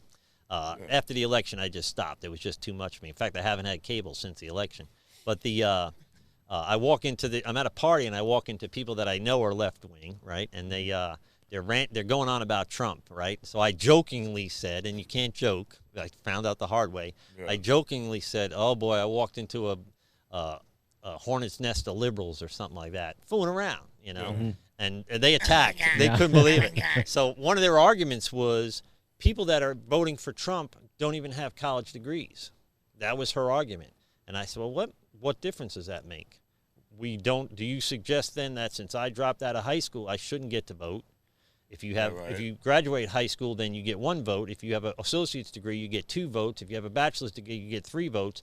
That is an argument from authority, and you're always going to have to acquiesce to somebody. Well, we can all speak into these things. So I have an associate's degree. Do you guys have college? No. I got good enough. So none of us hold advanced degrees, right? No. But do we then not have the right to talk into these issues? So the problem is, and we talked a little bit about with the abortion thing, we're dudes, so we shouldn't talk about it. Well, we're dudes, but we can talk about it. So I'm white, but I can speak into black issues. I'm Irish, but I can speak into immigration, right? Well, who impregnates the woman? And who decide? Yeah, who gets to decide what I can talk about? And then if we stop, why stop there? Is it all right if I think about it? Well, that's where Antifa steps in, because you don't you don't have any ground to stand on anything that. No, I have nothing. Nothing. I'm even the enemy. I'm not only just a conservative. I'm a Christian. Well, I mean, look at according to all that. I mean, we're 3 white males. Yeah. Mm-hmm. We are the devil. You know what I mean? Like, we are Lucifer incarnate, walking the earth, putting our will on everything and everyone. I'm like, yo, nobody ever sent me my will for the check. No. You know what I'm saying? Like, Well, how did I end up disabled? But by working. I plumbed for 25 years and gotten this mess myself. I joke I should have stayed in college, but I probably should have. But there's things that people don't want to talk about. Like, yo, we're both you're almost pretty much full Irish, right? Yeah, both my parents are Irish. I'm part Irish. Irish came over on the slave ships too. Yeah, and you know what they did when Lincoln signed the Emancipation Proclamation? Irish people don't talk about this, by the way. In New York City, they lynched black people because they were afraid that the freed slaves would then take their job, which at that point was picking up the horse manure on Fifth Avenue, because they were Irish need not apply, the ineducable, you can't teach them to read and write, but they can scoop up horse crap on Fifth Avenue. But the Irish people in New York were afraid that they needed those jobs, and they were afraid that the freed slaves then would be competing for these terrible jobs. And again, these are dissension plans, again, to keep us. They want the poor to fight the poor. Yeah, probably. And that's it. It's not. It's always been this class rule system. It's not just in our society. The English, everything. Yeah. As long as we are fighting amongst each other, and talking all these, not that they're, I don't want to blow it off and say stupid things, because they all are things that mean, they're important issues, no doubt. But as long as we are fighting amongst ourselves with all this nonsense, whatever it might be, they can do whatever they want. And we won't unite against them. Yeah. And this is a class system that has been established centuries ago. Yeah. Way before this country was mid ever. 1800s, probably early 1800s, when they were setting up banking and railroads. I'm talking about. I mean, even look to the serf, to the indentured servant, to the way back in hierarchy, to the monarchy, to all whether it's dictatorships, whatever it is. It's always been kind of keep the poor fighting amongst the poor, because the day that they realize, hey, I don't like this either, and we find common ground, and then we're like, well, I may not agree with you on everything, but this thing is the big thing. I don't like this. You don't like this. You don't like this. Who's doing this to us? Oh, them. Oh, they got us thinking that we have more in common with Donald Trump than we have in common with the black dude that works with us. Right? Exactly. So think about that. Donald Trump probably wouldn't give you the time of day, not Donald Trump particularly, but a millionaire, billionaire wouldn't give you the time of day for fear of wearing out their watch. But you think you somehow have to them. Yeah, you somehow have more of a connection to him than the guy you ride to work with every morning, right? Look at Bernie Sanders. Yeah. Bernie Sanders has never had a job in his entire life. And he's a millionaire. He lived off of welfare. He has two huge mansions, drives sports cars, and talks about the 1%, the 1%, the percent, the 1%. Motherfucker, you are the 1%. And let me tell you something. If you decided what you were going to have for dinner tonight, you're in the top 30% in the world in wealth. So if you got not only to eat dinner, but to get to decide what you were going to have for dinner, you're top 30% in the world in wealth. So we don't have a lot to complain about unless you hold it up to a utopian, to a perfected society, which is never going to happen. This whole socialist drive with kids is honestly laughable, because they're wearing their designer clothes while they take their Uber. Going expensive colleges. To Starbucks to sit on their laptop and bitch all day about capitalism. Yeah. And then they're wearing Nikes that are made for $2 a day in Malaysia by kids. Yeah, by kids, they got to fucking hang and then suicide nets. Yeah, and Colin Kaepernick is offended by the Betsy Ross flag, but they're Nike. Right. Let's talk about that, though. You want to bring that up?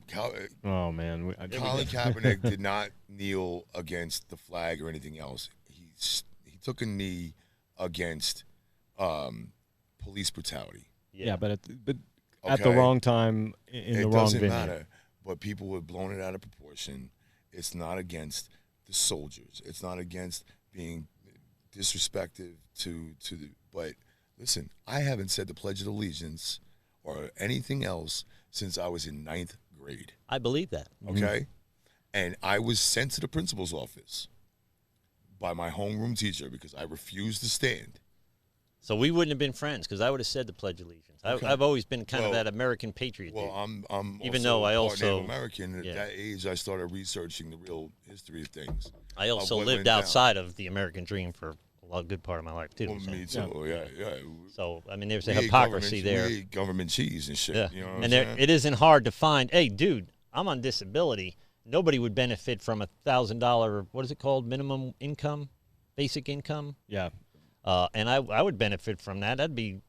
You'd be like doubling my money every month. Yeah, until it all runs out. Yeah, and then but the problem is it's not in the best what I'm interest. You can forgive my student loans, and that would save me money, but it's not in the best interest of my country, right? So it's in my personal best interest that I got free stuff because I don't work and I can't work. But I mean, I would benefit from socialist programs probably more than most people. But what am I going to do? You know, will I compromise the future of a country built on government of the people for the people? And this is why I brought up Abraham Lincoln. Yeah. The Gettysburg Address, by the way, he wrote on a napkin on the way to the Gettysburg Address cemetery, the cemetery of Gettysburg.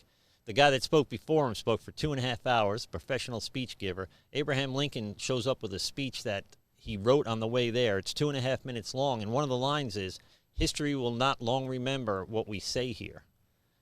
And it turns out to be, how about humility? Right. It turns out to be the freaking Gettysburg Address, the most famous speech in the world. that government of the people, for the people, should not perish from this earth. I'm giving myself goosebumps talking about it.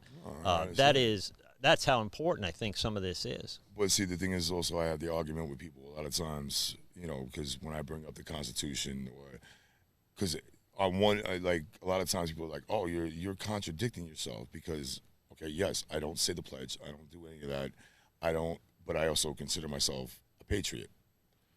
But patriotism doesn't come from pledging my allegiance to a government or a flag, but yes, it comes to my country people, to the my land. idea of America. Yes. So I look at it like, and it also had the where people because where was I going with that? Fucking continue. I have the same kind of conversation inside of Christendom. So I say, I tell people that I serve a kingdom. I don't serve a church. I don't serve a lead pastor. I don't serve I serve God's kingdom. I did it before I got to this church. I did it at my last church, and I'll do it at the next one.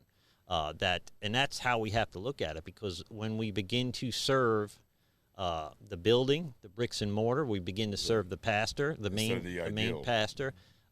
That's where cults start, right? So you've got to always go back to Scripture first. So what can we hold up to Scripture, and who are we really serving? Because one of the guys I mentor in their Christian walk, I tell them, I'm not trying to build a relationship between you and me. I want you to forget about me when this is over and have a healthy relationship with your Creator. Be able to have that to be able to do this without me.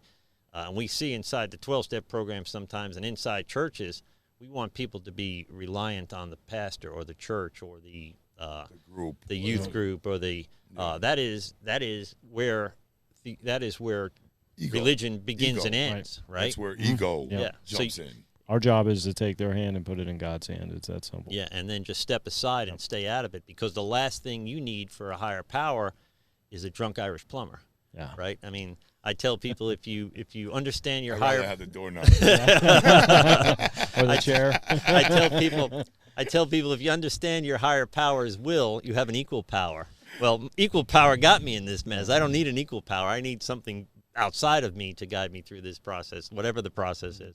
So that goes to the same thing. So my allegiance is ultimately to Christianity. The argument always being Christians are hypocrites. Well, by design, they're supposed to be, or they really don't qualify to be a Christian. Now, was Jesus a hypocrite would be a fair argument. If you were you can't make that argument, but if you were to make an argument against Christianity, you have to make it against Christ, not the fallen, broken people that try to follow him, unless they say you've got to do it. You got to style. Yeah, you got to do you got to be Catholic, or you got to be Pentecostal, you got to be Free Methodist, and you got to use the King James, or you got to use the ESV, or you're a heretic. You got to be a Calvinist or an Arminian. So we, within Christianity, within the church, it's the broader church, right? We screwed this thing up too. I mean, in a real sense. Well, I think what you're talking about is a lot of that I had as well as these prejudice that we have. That keep the prejudice that kept me, because you see these different people that claim to be Christians or live in a Christian way, and then of course you hear about what priests do and all, and you're like, how could that be true? That's just throw the baby out with the bathwater. It's gone. It's done. That's indicative of Christianity. I get that argument a lot when people try to unchristian me, straighten me out.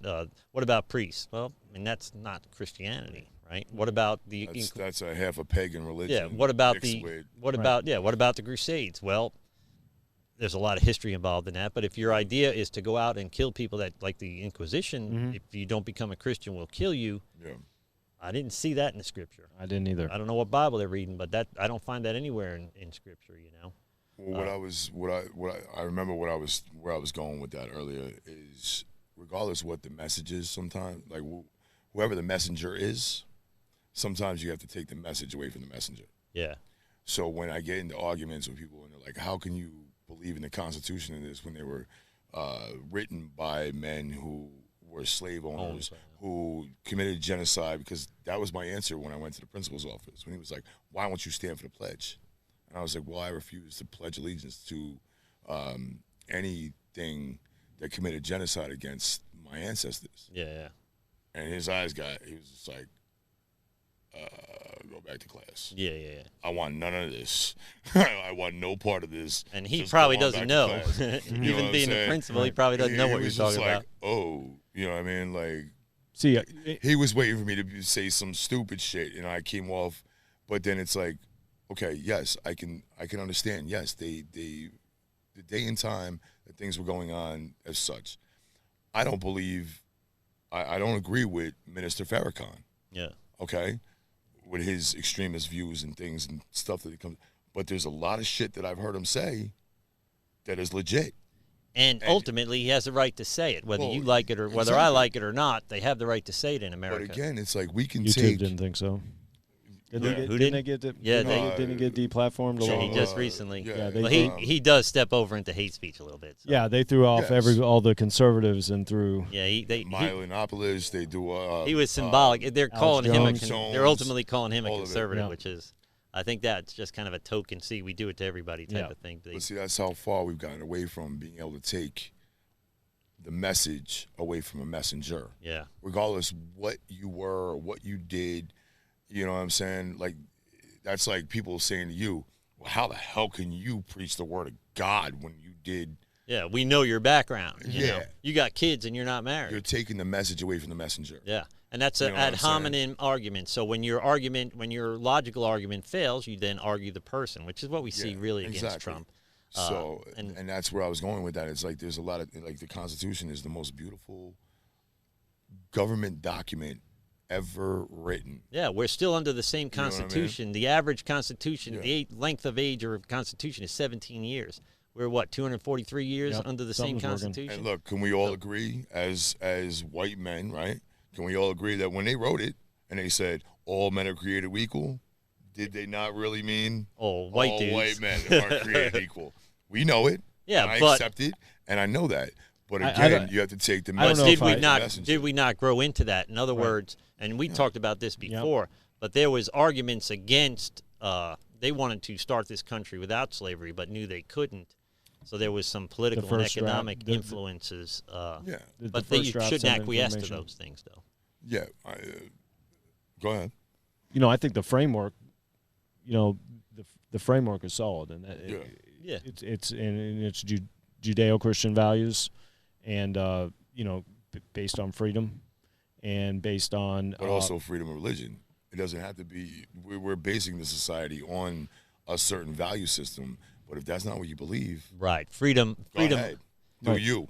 Mm-hmm. You know what I mean? It's freedom of religion, not freedom from religion. So we've gone, as we always do, too far and said, well, you have 5 years ago, of church and state, which has been, which is important. Of why? Because of what we saw in England. Yeah. So we couldn't have an established. So hard over the term separation of church and state, by the way, is not in the Constitution or the Declaration. It's in a private letter in a response to the Danbury Baptists to Thomas Jefferson in 1802, year of our Lord. He finished his letter, by the way, Mr. Atheist.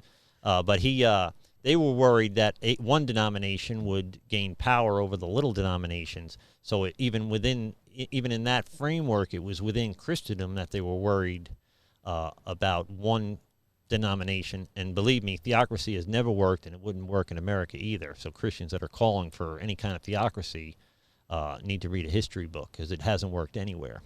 But the separation of church and state is not freedom.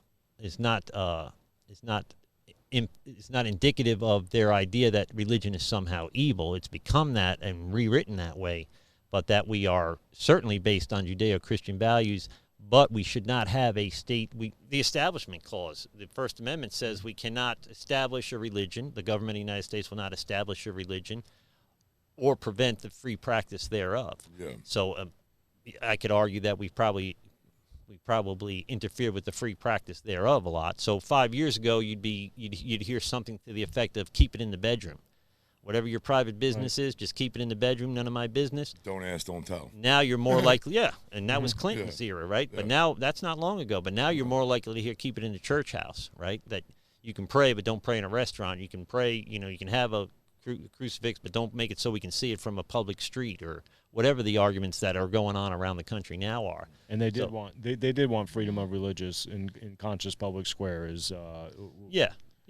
So, but See, we've kind of gotten away from that in this country, and that, I think, to our detriment, and not just because I'm a pastor, because we can see the societal effects of that, the consequences that I of have participated in the most lack of of my life, morals. not being a very moral person in that sense, right? Myself as well, and that's one of those questions that we just look at how's it working out. Yeah. So yeah, and where can we trace it back to, and what? So the idea that that my truth and your truth are equal, it's a little bizarre because we can't have 350 million different truths. It doesn't work that way. But then you come to the, which came first, the chicken or the egg? Yeah. You know what I mean? So did things blow up because of religious oppression? I would say not. I don't want to say oppression. Maybe that'd be a strong word, but religious. In Europe, it was oppression. So you were driven out of your country for being a Protestant. Yeah, but even in this country, like the overwhelming and people that didn't fit into that or didn't believe in that felt ostracized and marginalized and demeaned. So then it's been this whole, tidal wave back to, you know what I'm saying? This pendulum is swinging way out of control right now. What I mean? And I would argue, and we're going to wrap it up because we're like 2 hours deep into this thing, but I would argue that atheism or secularism is every bit of a religion as any other religion because they congregate, they evangelize, they set up nonprofits, right? They do everything that a religion does. They don't believe in God, but a lot of religions that are officially religions are not monotheistic, so they don't believe in a God but a force or something along those lines. And we should be really clear here: it's not anti-religion; it's anti-Christianity. They're very particular about what they don't like in this country. So they are. But then you have the Christians fighting against the Islamic, and I'm sorry, but all of them are wrong. Like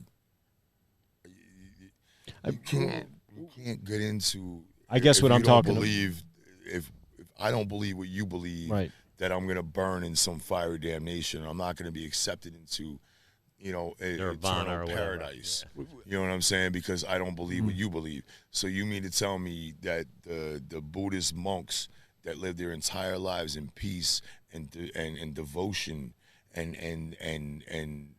trying to achieve enlightenment in that, because what does the Bible say?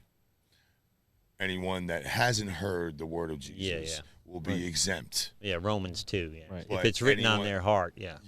But if they have, then they're subject to judgment. Yeah. Right. Okay. So these Buddhist monks who have lived their lives to total servitude and the development of enlightenment and to become one with everything and try to and then teach the next generation on to be one with everything and somehow they're gonna burn because at this day and age especially everybody's heard something about it. The answer is yes, and it's not it may not be fair to us, but the answer seems to be yes scripturally. So your God is that. Your God is that. Our God. I'm sorry if there's only one God, but our God is saying. If I have to believe in something, in a creator, in an almighty something, I believe that box is too small. Well, and maybe it is, except that if we turn to Scripture, the only way to salvation is through Jesus Christ. Okay, but what are you reading, bro? You're reading a thing that's been written. It first of all was put together by a council of now you're in my wheelhouse here. Give it to me. Now we got a whole nother episode brewing. Yeah, we should probably say this to the you know what I mean? You know what we should do? We should do like a series, like a regular series with us three, because we've talked about too many things here and we didn't stay on the subject of Civil we were War all my mind this whole time was going a million miles an hour. But the thing that we just kind of brought up, Kevin, with the apologetics and got me in to this a couple of years ago. I crossed that bridge by doing all the research, by because I wasn't sure about, and this is a whole nother podcast, but I wasn't sure about this Jesus Christ guy. I was pretty sure about this God thing because some things revolutionary changed in my life, and some things that I can't take account for. But the Jesus Christ thing, I wasn't really sure about that story. But we we went through all the stuff that we did, and I'm very thankful to you for that as well. But back to what I was talking about was that Christianity is the thing that's getting pulled out of the United States. You don't see that small percentage because it's always just one person that's suing to get the Ten Commandments taken out of somewhere. Yeah. Nobody's suing to take anything down that a mosque would have, for example. Yeah, we're supposed to legislate to the masses in a sense, so we don't legislate to the individual, I guess, is kind of sometimes where we go wrong. But that's where it comes down to this country was never supposed to be a democracy. Yeah. So it's not, we don't all, We were meant as a constitutional republic where the individual rights supersede the masses. Yeah. Where when you switch into democracy, as long as you got 49-51. Well, therein 49. Yeah, right. Therein lies the problem. That's mob rule right there. If the three of us vote, vote that it's okay, that you and I both vote that it's okay to take Seth's money right now. So far, you've That's killed me on this democracy. podcast. You're gonna take my money pocket, too. Seth. Run them. Well, what'd you drive up in, like a Lexus or something like that? Them keys at, son. Beep, beep. I don't know. I haven't seen Seth. This thing will never hit the air. I haven't seen Seth in months. Who's that guy? I never met him. Well, let's wrap it up. Hot in here. This has been this has been one of the craziest. This has to be the craziest Godlogic, the legit Godlogic. I used to have people in here for test podcasts, which was very funny because we didn't really talk about anything but act stupid. This is probably the coolest legit Godlogic product I've done so far. And I love doing all of them. If I can help in the recovery, which has been a big part of the Godlogic Project, I'd love to. I always want to do it, but this is more of kind of what I had in mind when I started this thing, that we can have civil discourse even though we disagree on so much. I would love to get. We got a third seat. We need a liberal friend that can make a fair argument, and not just they're hard to find. not just yell at me for being a Christian, because I'll cut his mic off. Yeah. I'll Antifa is I'd be like, Kevin, turn the camera off. Yeah. Where's my bat? I don't got a bat. Right. I'm gonna get a Jesus Saves cardboard sign with like a stickball bat holding it up, like it's so heavy, you know. Well, let's do this. Let me put myself on camera. We'll sign off. Okay. That's the Godlogic Project for tonight. This has been an insane 2 hours. I don't know how anybody's going to watch 2 hours worth. They'll have to watch it in pieces. No one's told they love you today. God loves you, so do I. Receive that. Be blessed. And we'll speak soon. And we got the outro music, bros. Thank you for supporting the Godlogic Project. And if no one's told you they love you today, God loves you, so do I. Receive that. Be blessed. We'll speak soon. This has been a Rev Kev production. Your mileage may vary. Shut up, Kevin.